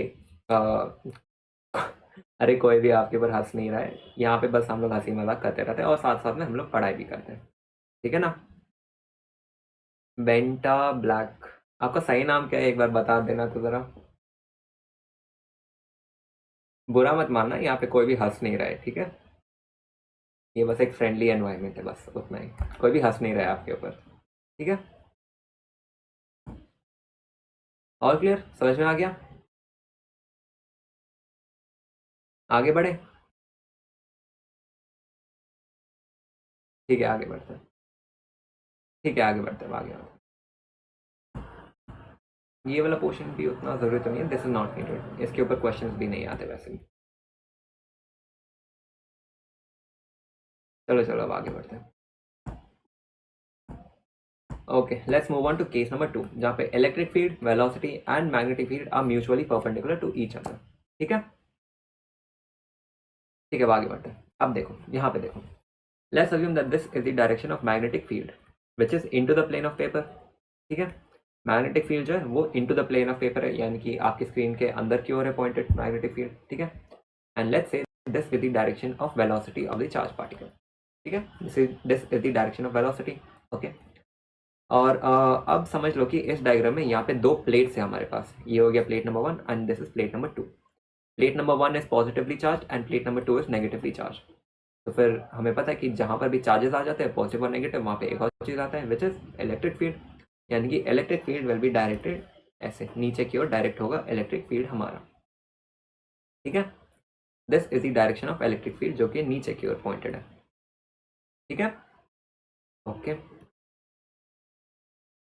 ओके। अब आगे बढ़ते हैं। देखो, सबसे पहले यहाँ पे मैग्नेटिक फील्ड है अंदर की ओर और इलेक्ट्रिक फील्ड है नीचे की ओर, ठीक है। और यहाँ पे हमारा चार्ज पार्टिकल क्यू है जिसका वेलोसिटी v है, ठीक है। तो वेलोसिटी का direction is along the X axis, ठीक है। एंड इलेक्ट्रिक फील्ड का direction is along the Y axis, negative Y axis, ठीक है। और मैग्नेटिक फील्ड है इनटू द जेड एक्सिस।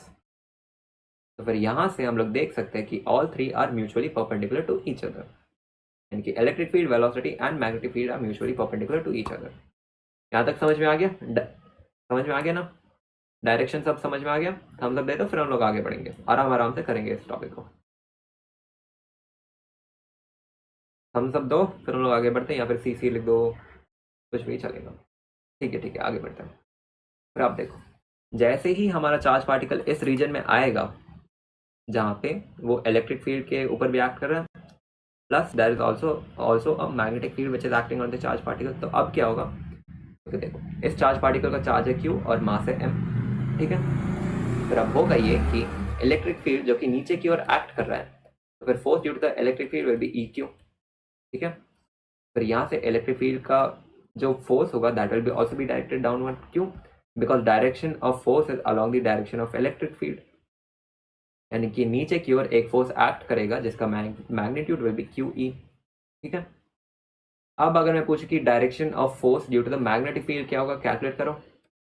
अपने राइट हैंड को लो, 4 फिंगर्स को लो, ठीक है, pointed towards the direction of magnetic field which is into the plane of paper. Thumb को लो, directed along the direction of velocity of the charge particle. तो this palm surface will give you the direction of force जो कि ऊपर की ओर, ठीक है, यानी कि फोर्स होगा ऊपर की ओर। तो force due to the magnetic field will be Q into we cross B, ठीक है। तो फिर अब यहाँ पे आप देख सकते हैं कि नीचे की ओर एक फोर्स एक्ट कर रहा है due to the electric field and ऊपर की ओर एक और फोर्स एक्ट कर रहा है due to the magnetic field. All clear? इतना समझ में आ गया? और क्लियर ना? हम सब दो, उसके बाद ही हम लोग आगे बढ़ेंगे।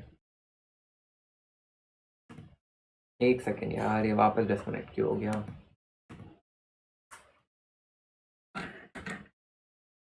स्क्रीन विजिबल है ना? यहाँ पे दिखा रहा है कि it's been disconnected for a second.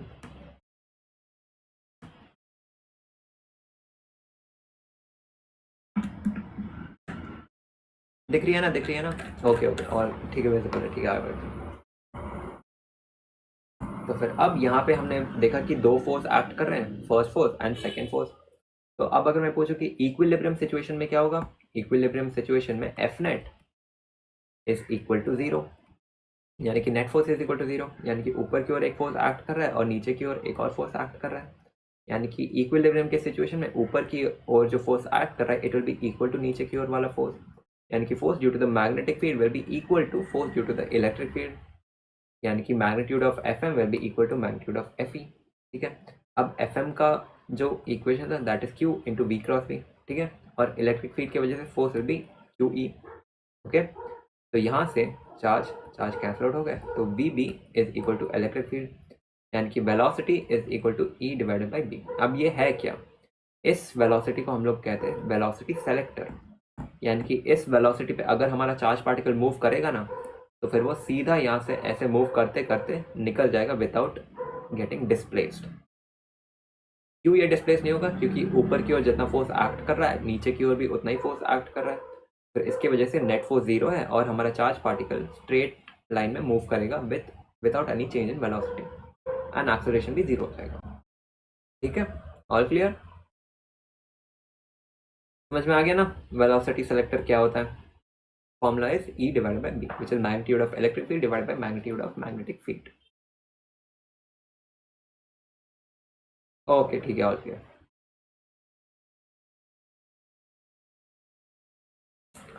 Okay, लेकिन ये चैनल पर फोटो किसकी लगी है? फोटो आदित्य भैया की है, जो कि इस पूरे ऑर्गेनाइजेशन को रन करते हैं, तो ही आदित्य जोशी, ठीक है। आगे बढ़े, आगे हम लोग पढ़ने वाले force on a current carrying conductor in uniform magnetic field. अब तक हमने क्या पढ़ा? अब तक हमने पढ़ा था force due to an charge particle, force on a charge particle moving in a magnetic field. अब हम लोग पढ़ेंगे force due to a current carrying conductor kept in a uniform magnetic field. ठीक है, तो यहाँ से देखो, लेट्स अज्यूम कि this is our uniform conductor, ठीक है, जिसमें करंट आई फ्लो कर रहा है इन दिस डायरेक्शन। ओके, ठीक है, और मान लो कि this is the direction of magnetic field, ठीक है, एंड लेट्स से कि करंट और मैग्नेटिक फील्ड के बीच में एंगल थीटा है। ठीक है, ज़्यादा समझ, पहले यहाँ पे ध्यान दो, चैप्टर के बाद आखिर के 5 मिनट में हम लोग अच्छे से बातचीत करेंगे। ठीक है ना, ठीक है, तो अब यहाँ से देखो, डायग्राम तो हमने समझ लिया कि डायग्राम में था क्या। अब देखो फोर्स क्या होगा, फोर्स इन मैग्नेटिक फील्ड क्या होता है, Q into we cross V. ठीक है, तो यहाँ पे वी क्रॉस वी अगर मैं मैग्नीट्यूड के टर्म्स में लिखूँ तो वो हो जाएगा force is equal to Q we B sine theta. ठीक है, लेकिन यहाँ से मैं पता है कि current is equal to charge per unit time. Okay, ठीक है ना। वेंटर ब्लॉक फिर से हंसने लगे तुम लोग, अभी कोई नहीं हंसेगा, ठीक है, जिसको भी हंसना है एंड में हंसना, लास्ट में, अभी पढ़ाई पे ध्यान दो। आखिर के 5 मिनट में जितना हंसना तुम लोग हंस लेना, पहले पढ़ाई पे ध्यान दो, पहले मेन टॉपिक खत्म करो, उसके बाद एंड में हंसी मजाक सब होगा। वेंटर ब्लॉक के साथ तो आज हम लोग बातचीत करेंगे एंड में, एंड तक रहना, ठीक है, बीच में मत भाग जाना। ओके, ठीक है, अब पढ़ाई पे ध्यान दो। तो फिर यहाँ से देखो फोर्स क्या होगा, force will be Q into we cross V. ठीक है, तो यहाँ से फोर्स का मैग्नीट्यूड होगा V cross V B into sine theta, तो फोर्स होगा Q we B into sine theta. ठीक है, तो अब यहाँ से देखो, हमें पता है कि current is equal to charge per unit time. ठीक है, तो यहाँ से चार्ज क्या होगा, it will be current into time. Okay, तो यहाँ से फोर्स विल बी, यहाँ पे चार्ज के बदले सब्स्टिट्यूट कर दो current into time into we cross B, जो क्या होता है वी बी साइन थीटा। ठीक है, तो यहाँ से force will be I T into, यहाँ पे वेलोसिटी के बदले हम लोग सब्स्टिट्यूट करें डिस्टेंस बाई टाइम, क्योंकि हमें पता है कि speed is equal to distance divided by time, लेकिन यहाँ पे डिस्टेंस क्या होगा, it will be length of the conductor. ठीक है, डिवाइडेड बाई टाइम, तो यहाँ से वेलोसिटी के बदले हम लोग सब्स्टिट्यूट करेंगे डिस्टेंस बाय टाइम, जो कि होगा लेंथ डिवाइड बाय टाइम। तो यहाँ से टाइम और टाइम कैंसिल आउट हो जाएंगे, तो अल्टीमेटली बचेगा force is equal to I into L into B into sine theta. तो यहाँ से अगर मैं इसे वेक्टर फॉर्म में डिनोट करूंगा तो force is equal to I into L cross B. ठीक है, समझ में आया। अरे यार ये वापस डिस्कनेक्ट क्यों हो गया, गई स्क्रीन दिख रही है क्या। आज इंटरनेट इतना फ्लक्चुएट हो रहा है ना, रियली सॉरी गाइस, आज वाईफाई बहुत फ्लक्चुएट हो रहा है, मुझे पता नहीं क्यों हो रहा है। स्क्रीन दिख रहा है, स्क्रीन विजिबल है ना, कनेक्टेड है, चलो ठीक है ठीक है, कोई बात नहीं।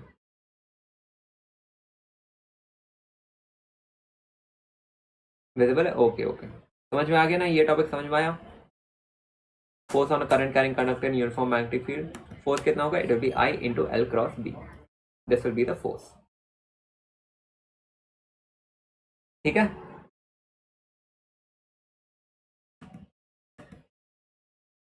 आगे बढ़े, ठीक है, ऑल क्लियर। ठीक है, यहाँ पे एक इंपॉर्टेंट चीज जिस पे आपको ध्यान देना है, यहाँ पे ये जो लेंथ का वेक्टर है ना, ये कौन सा लेंथ वेक्टर है, देखो ये एल वेक्टर जिसे हम लोग कहते हैं vector length, it is something like displacement.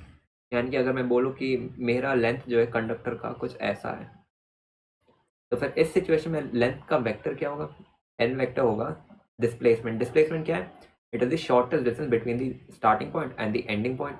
फिर यहाँ पे ये हो जाएगा स्टार्ट पॉइंट, ये हो जाएगा एंड पॉइंट, यानी कि इन दोनों पॉइंट्स के बीच का लेंथ होगा लेंथ का वेक्टर या फिर वेक्टर लेंथ। ठीक है ना, अगर अगर मेरे पास एक स्ट्रेट कंडक्टर है तो फिर ये वाला स्टार्टिंग पॉइंट और ये वाले एंडिंग पॉइंट के बीच का लेंथ होगा वेक्टर लेंथ।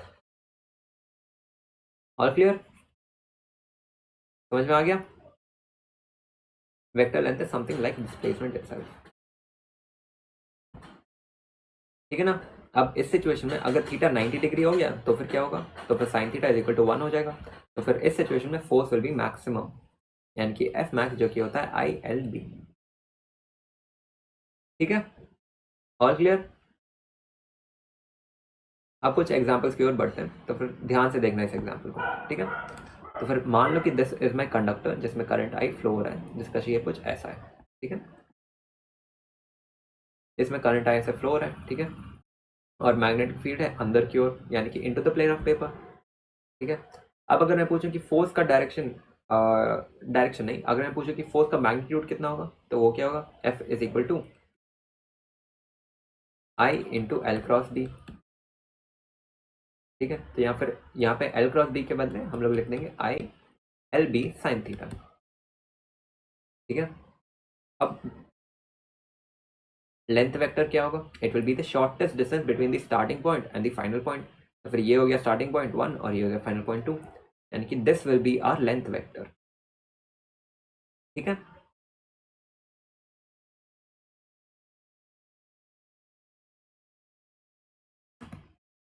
समझ में आया लेंथ वेक्टर क्या होगा? एक सेकेंड, तो ये हो जाएगा length vector and magnetic field तो डायरेक्टेड है into the plane of paper. ठीक है, तो यहाँ से फोर्स क्या होगा, it will be I B, यहाँ पे थीटा कितना होगा, थीटा विल बी 90 डिग्री। क्यों? क्योंकि मैग्नेटिक फील्ड है अंदर की ओर विच इज जेड एक्सिस पे और लेंथ वेक्टर है एक्स एक्सिस पे, तो थीटा तो हो गया 90 डिग्री।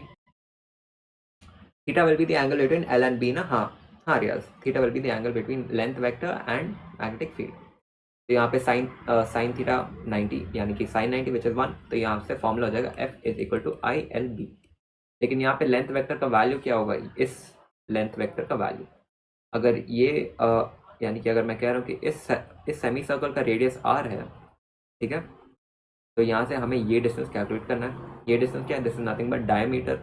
डायमीटर कितना होता है 2r, तो यहाँ पे लेंथ का वैल्यू होगा 2r, तो यहाँ से force will B d into I into 2r। हाँ रियाज साहब जैसा बिल्कुल सही, 2r होगा, हाँ 2r होगा।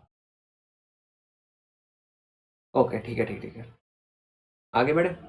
अब ये क्वेश्चन जो है ये एक मिक्स क्वेश्चन है, यानी कि इस क्वेश्चन में अप्लाई होगा आपका 11th का नॉलेज भी और 12th का नॉलेज भी। तो फिर इस सिचुएशन में हो क्या रहा है, यहाँ पे हमारे पास एक कंडक्टर है, ठीक है, जिसमें करंट आई फ्लो हो रहा है, ओके, और इस कंडक्टर का मास m है, ठीक है, जो कि एक सॉलिड सरफेस सस्पेंड किया गया with the help of a spring.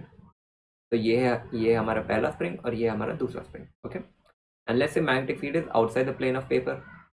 ठीक है, फिर सबसे पहले इस कंडक्टर का मास m है, तो फिर इसके ऊपर ग्रेविटी की वजह से एक फोर्स एक्ट करेगा जो कि नीचे की ओर होगा। ठीक है, तो ग्रेविटी की वजह से फोर्स होगा mg जो नीचे की ओर एक्ट कर रहा है, ओके। ठीक है, अब सिंस ये स्प्रिंग जो है वो एक्सटेंड होगा, क्यों होगा एक्सटेंड, क्योंकि इस कंडक्टर के पास एक मास है प्लस नीचे की ओर एक फोर्स भी एक्ट कर रहा है। तो फिर जब ये स्प्रिंग एक्सपैंड होगा तो फिर ये कॉन्ट्रैक्ट होने के लिए एक फोर्स अप्लाई करेगा। ठीक है, तो वो फोर्स कितना होगा, इट विल बी के एक्स। के क्या है, it is the spring constant. ठीक है, तो फिर यहाँ से के एक्स ऊपर की ओर एक्ट करेगा और यहाँ से भी के एक्स ऊपर की ओर एक्ट करेगा। ठीक है, अब जो नेक्स्ट फोर्स होगा that will be force due to the magnetic field, यानी कि मैग्नेटिक फील्ड जो हमारा बाहर की ओर डायरेक्टेड है, इसकी वजह से भी एक फोर्स एक्ट होगा which will be again downward. ठीक है, तो यहाँ से B I L will be the force is acting downward. तो फिर यहाँ से अगर मैं पूछूं कि इक्विलिब्रियम सिचुएशन में डिस्टेंस कितना होगा, डिस्टेंस यानी कि ये जो डिस्प्लेसमेंट है स्प्रिंग की वजह से, जो स्प्रिंग हमारा डिस्प्लेस होगा एक्स लेंथ से, ये एक्स का वैल्यू कितना होगा, तो इसे कैसे कैलकुलेट करना, देखो सबसे पहले इक्विलिब्रियम में हमें पता है कि F net is equal to 0, यानी कि नीचे की ओर जितना फोर्स एक्ट कर रहा है ऊपर की ओर भी उतना ही फोर्स एक्ट करेगा। यानी कि अगर हम ध्यान से देखें तो ऊपर की ओर के एक्स एक्ट कर रहा है और साथ में के एक्स एक्ट कर रहा है, यानी कि ऊपर की ओर फोर्स एक्ट कर रहा है 2kx, ओके। अब नीचे की ओर फोर्स कौन कौन सा एक्ट कर रहा है, सबसे पहले नीचे की ओर फोर्स एक्ट कर रहा है mg और BIL, यानी कि 2kx is equal to mg plus BIL, यानी कि x is equal to mg plus BIL divide by 2k। तो ये होगा डिस्प्लेसमेंट अंडर इक्विलिब्रियम। और क्लियर, समझ में आ गया, और क्लियर ना, अब तक समझ में आ रहा है ना जो भी मैं पढ़ा रहा हूँ।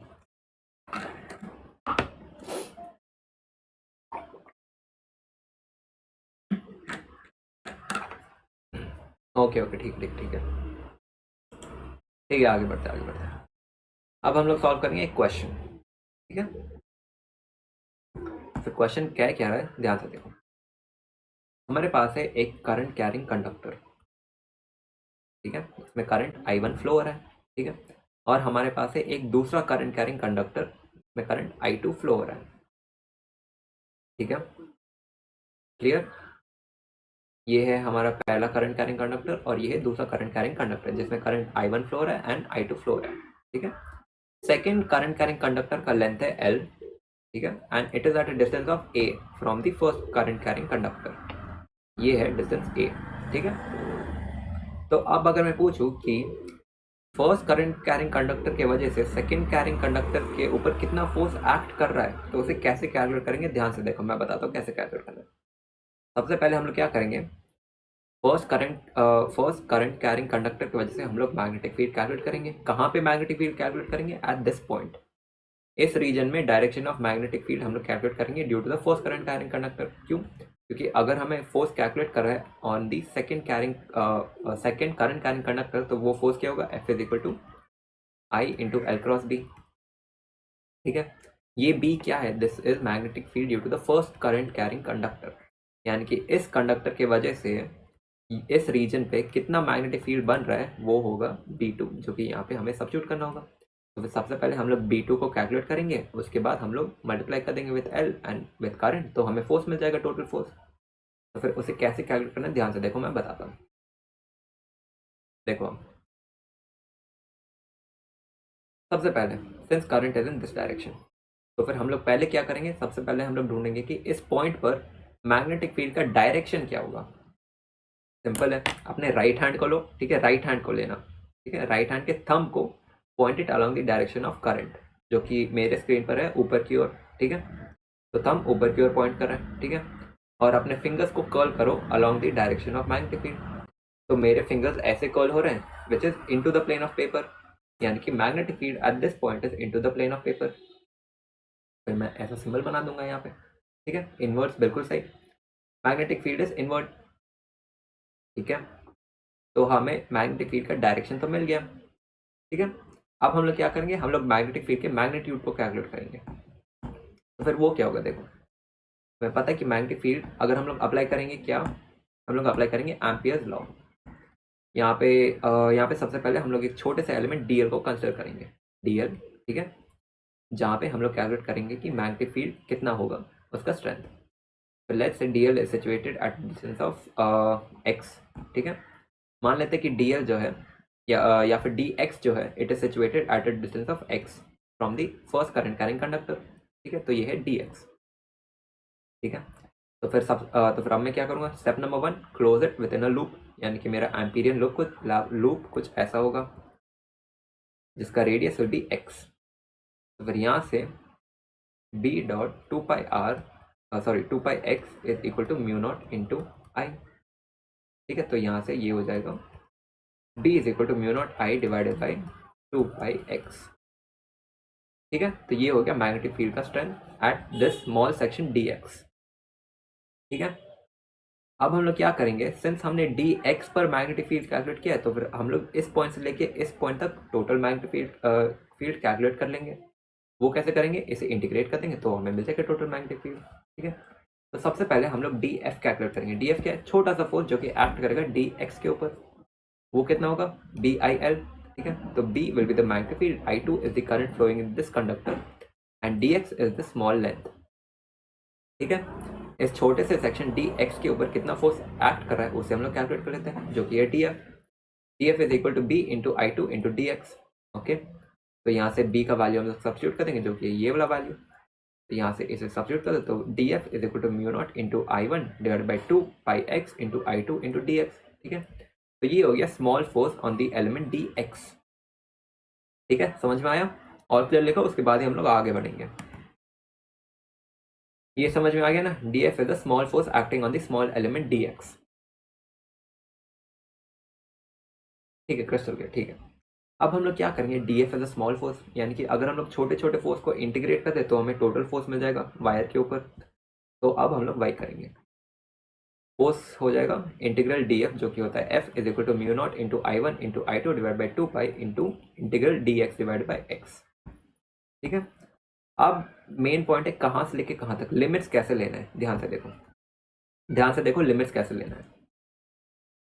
लोअर लिमिट क्या होगा, सिंस हमारा वायर यहाँ से लेके यहाँ तक एक्सटेंडेड है, या फिर हमारा कंडक्टर इस रीजन से लेके यहाँ तक एक्सटेंडेड है, and this distance is a and this distance is L, तो फिर हमारा लोअर लिमिट हो जाएगा ए, ठीक है, और अपर लिमिट क्या होगा? अपर लिमिट क्या एल होगा? बिल्कुल भी नहीं, यहाँ तक कंसिडर करना है, यानी कि अपर limit will be a plus L, जो कि होगा यहाँ से लेके यहाँ तक का distance. This is the lower limit L L and this is the upper limit which is a plus L. समझ में आया?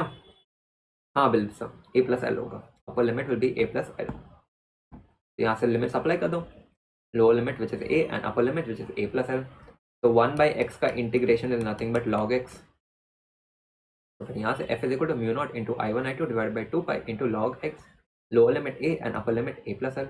यहाँ से सब्स्टिट्यूट कर दो upper limit minus lower limit, तो फिर force is equal to mu naught into I one I two divide by 2 pi into log a plus l minus log a.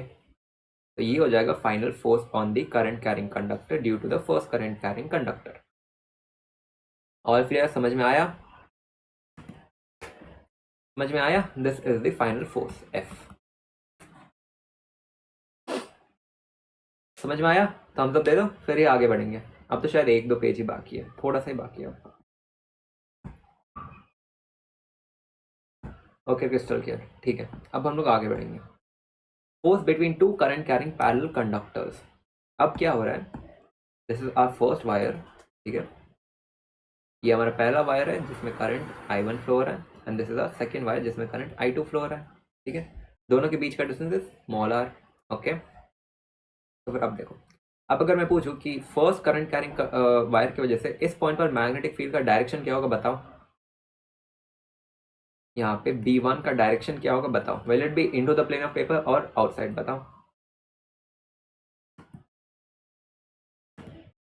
बिल्कुल सही, it will be into the plane of paper. क्यों? क्योंकि अपने thumb को रखो along the direction of current which is upward and our fingers are curling inward, यानी कि magnetic field is inward, ठीक है, यानी कि यहाँ पे मैग्नेटिक फील्ड इज इनवर्ड. अब अगर मैं पूछूं कि force on the second wire due to the first wire will be in what direction, ध्यान से देखो. अपने 4 फिंगर्स को लो, pointed towards the direction of magnetic field which is into the plane of paper. अपने थंब को लो, pointed along the direction of current in the wire which is upward. तो फोर्स आ रहा है टुवर्ड्स द लेफ्ट, ठीक है, यानी कि इस वायर के ऊपर force will be in this direction, ठीक है. ओके, ठीक है. अब अगर मैं पूछूं कि force on the first wire due to the second wire का डायरेक्शन क्या होगा, बताओ. नॉर्मल अप्लाई करो. सेकंड वायर की वजह से फर्स्ट वायर के ऊपर मैग्नेटिक फील्ड का डायरेक्शन क्या होगा, देखो. कीप इट, सॉल्व करो. Keep your thumb along the direction of current in the wire, और हमारे फिंगर्स कर्ल कर रहे हैं आउटवर्ड, ठीक है, यानी कि this is the direction of magnetic field, ठीक है. अब तुम कैलकुलेट करके देखो. अपने 4 फिंगर्स को लो, pointed outside the plane of paper, और अपने थंब को रखो along the direction of magnetic field, sorry, अपने थंब को रखो along the direction of current in the wire which is I1. तो फोर्स जो है that is towards my right, ठीक है, यानी कि force on the first wire due to the second wire is towards my right. तो फिर अगर आप ध्यान से देखो तो यहाँ पे एक फोर्स एक्ट कर रहा है टुवर्ड्स द लेफ्ट एंड एक फोर्स एक्ट कर रहा है टुवर्ड्स द राइट, यानी कि अगर ये मेरा पहला करंट कैरिंग कंडक्टर है और ये मेरा दूसरा करंट कैरिंग कंडक्टर है, तो फिर दोनों एक दूसरे की ओर अट्रैक्ट हो रहे हैं, ठीक है. पता चला? बिल्कुल सही. One force is towards the right and one force is towards the left, जिसकी वजह से दोनों अट्रैक्ट हो रहे हैं एक दूसरे की ओर, ठीक है ना. तो अब हम लोग बस कैलकुलेट कर लेते हैं कि वो फोर्स का वैल्यू कितना है. तो फिर ध्यान से देखो, magnetic induction due to the first wire B1 will be mu naught into I1 divided by 2 pi r. Apply Ampere law, ठीक है. अब force on the second wire will be F21 which is force on the second wire due to the first wire which is B1 into I2 into length of the wire, ठीक है. फिर यहाँ से F21 is equal to mu not I1 divide by 2 pi r into I2 into L. अब अगर मैं पूछूं कि फोर्स पर यूनिट लेंथ क्या होगा, बस लेंथ को लेफ्ट हैंड साइड लेके आ जाओ.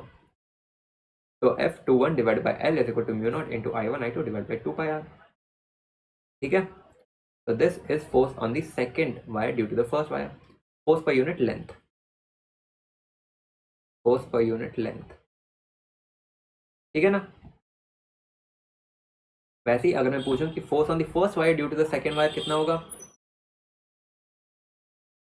Same derivation in both attraction and representation but diagram is different. हाँ बिल्कुल सही।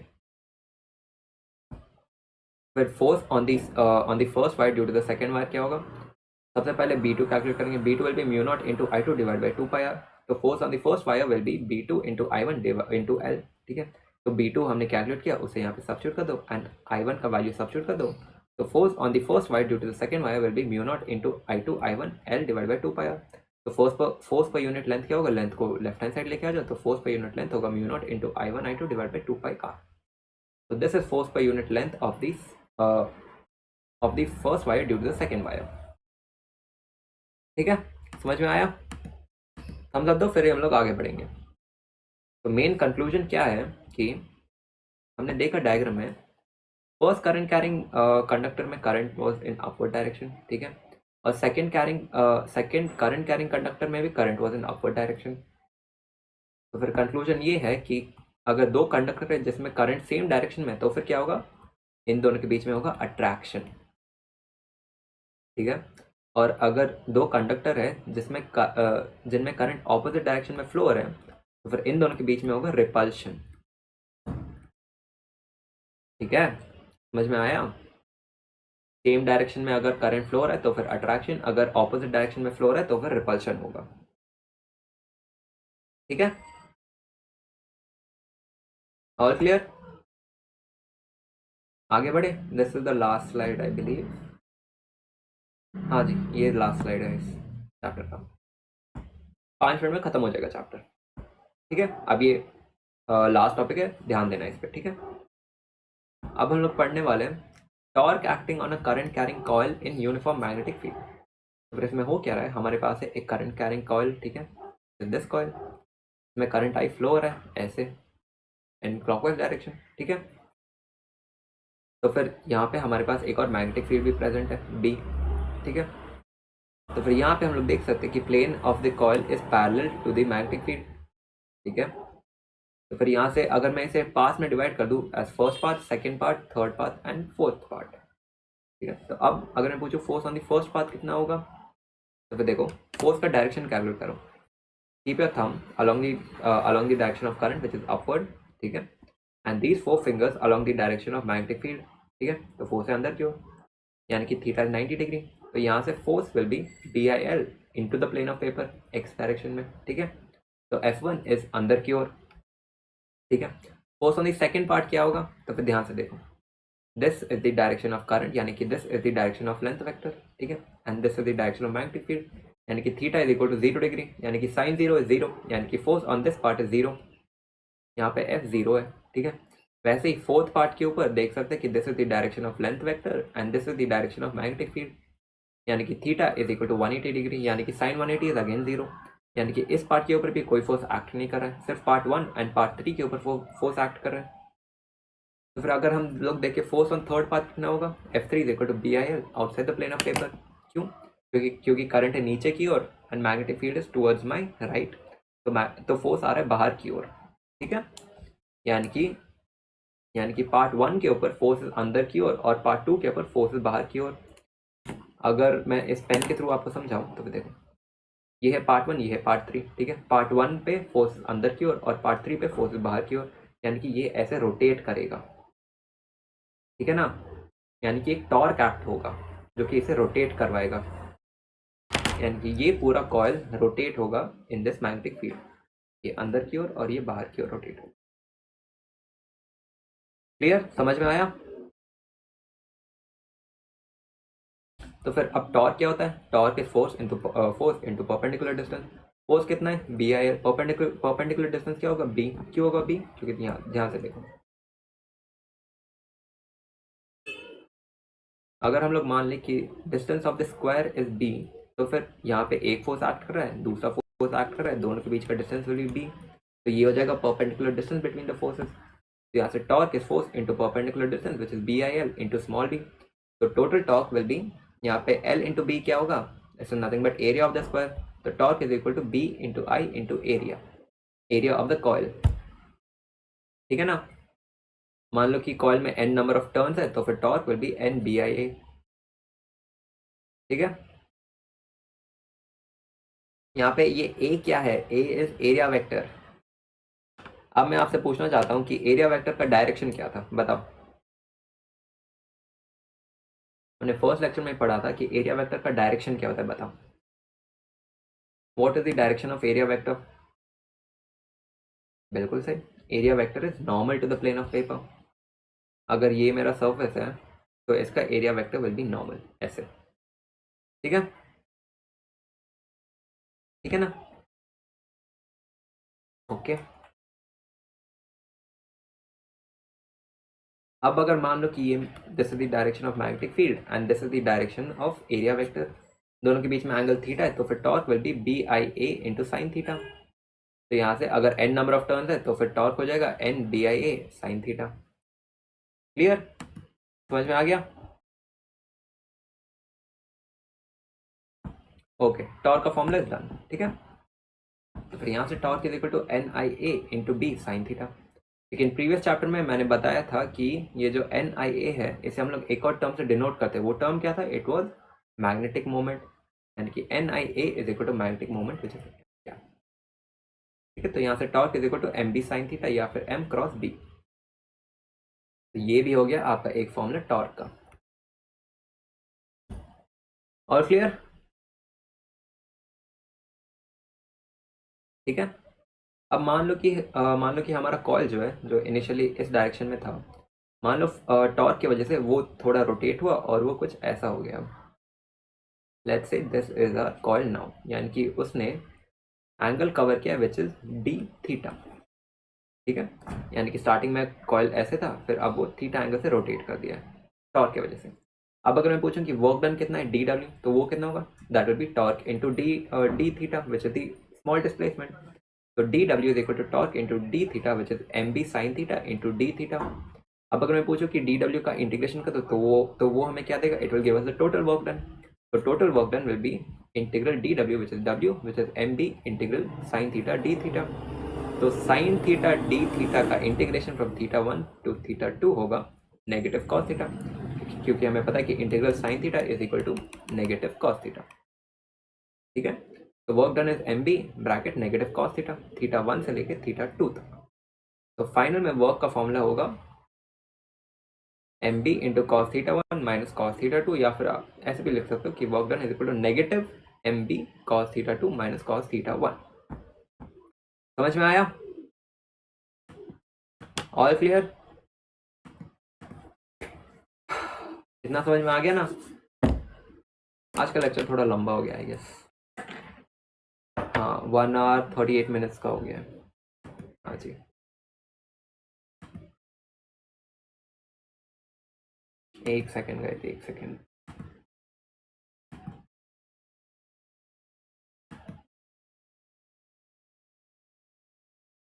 ठीक है ना? विद दैट वी फिनिश आज का लेक्चर। ठीक है, इससे पहले कि आप लोग स्ट्रीम छोड़ दो, सबसे पहले स्ट्रीम को लाइक करो, उसके बाद कमेंट करो कि आज का लेक्चर कैसा लगा, क्या सबको समझ में आया या नहीं, कमेंट करो। ठीक है, बिल्कुल सही। पीपीपी मिल जाएगा, उसे प्लीज़ सॉल्व कर लेना। ठीक है, एंड टेलीग्राम ग्रुप ज्वाइन कर लो अगर आपने अभी तक ज्वाइन नहीं किया है। ओके, वीडियो लाइक कर दो, कमेंट कर दो, कमेंट करो। क्या कमेंट करना है? हैशटैग नोडर। ठीक है, ये कमेंट कर देना हैशटैग नोडर। ओके, ठीक है ना? कमेंट कर देना and with that we finish today's lecture. Comment कर देना हैशटैग नोडर। ऑलराइट, तो मिलते हैं अगले लेक्चर में, जो कि होगा सेकंड को, जो कि कल है आई बिलीव।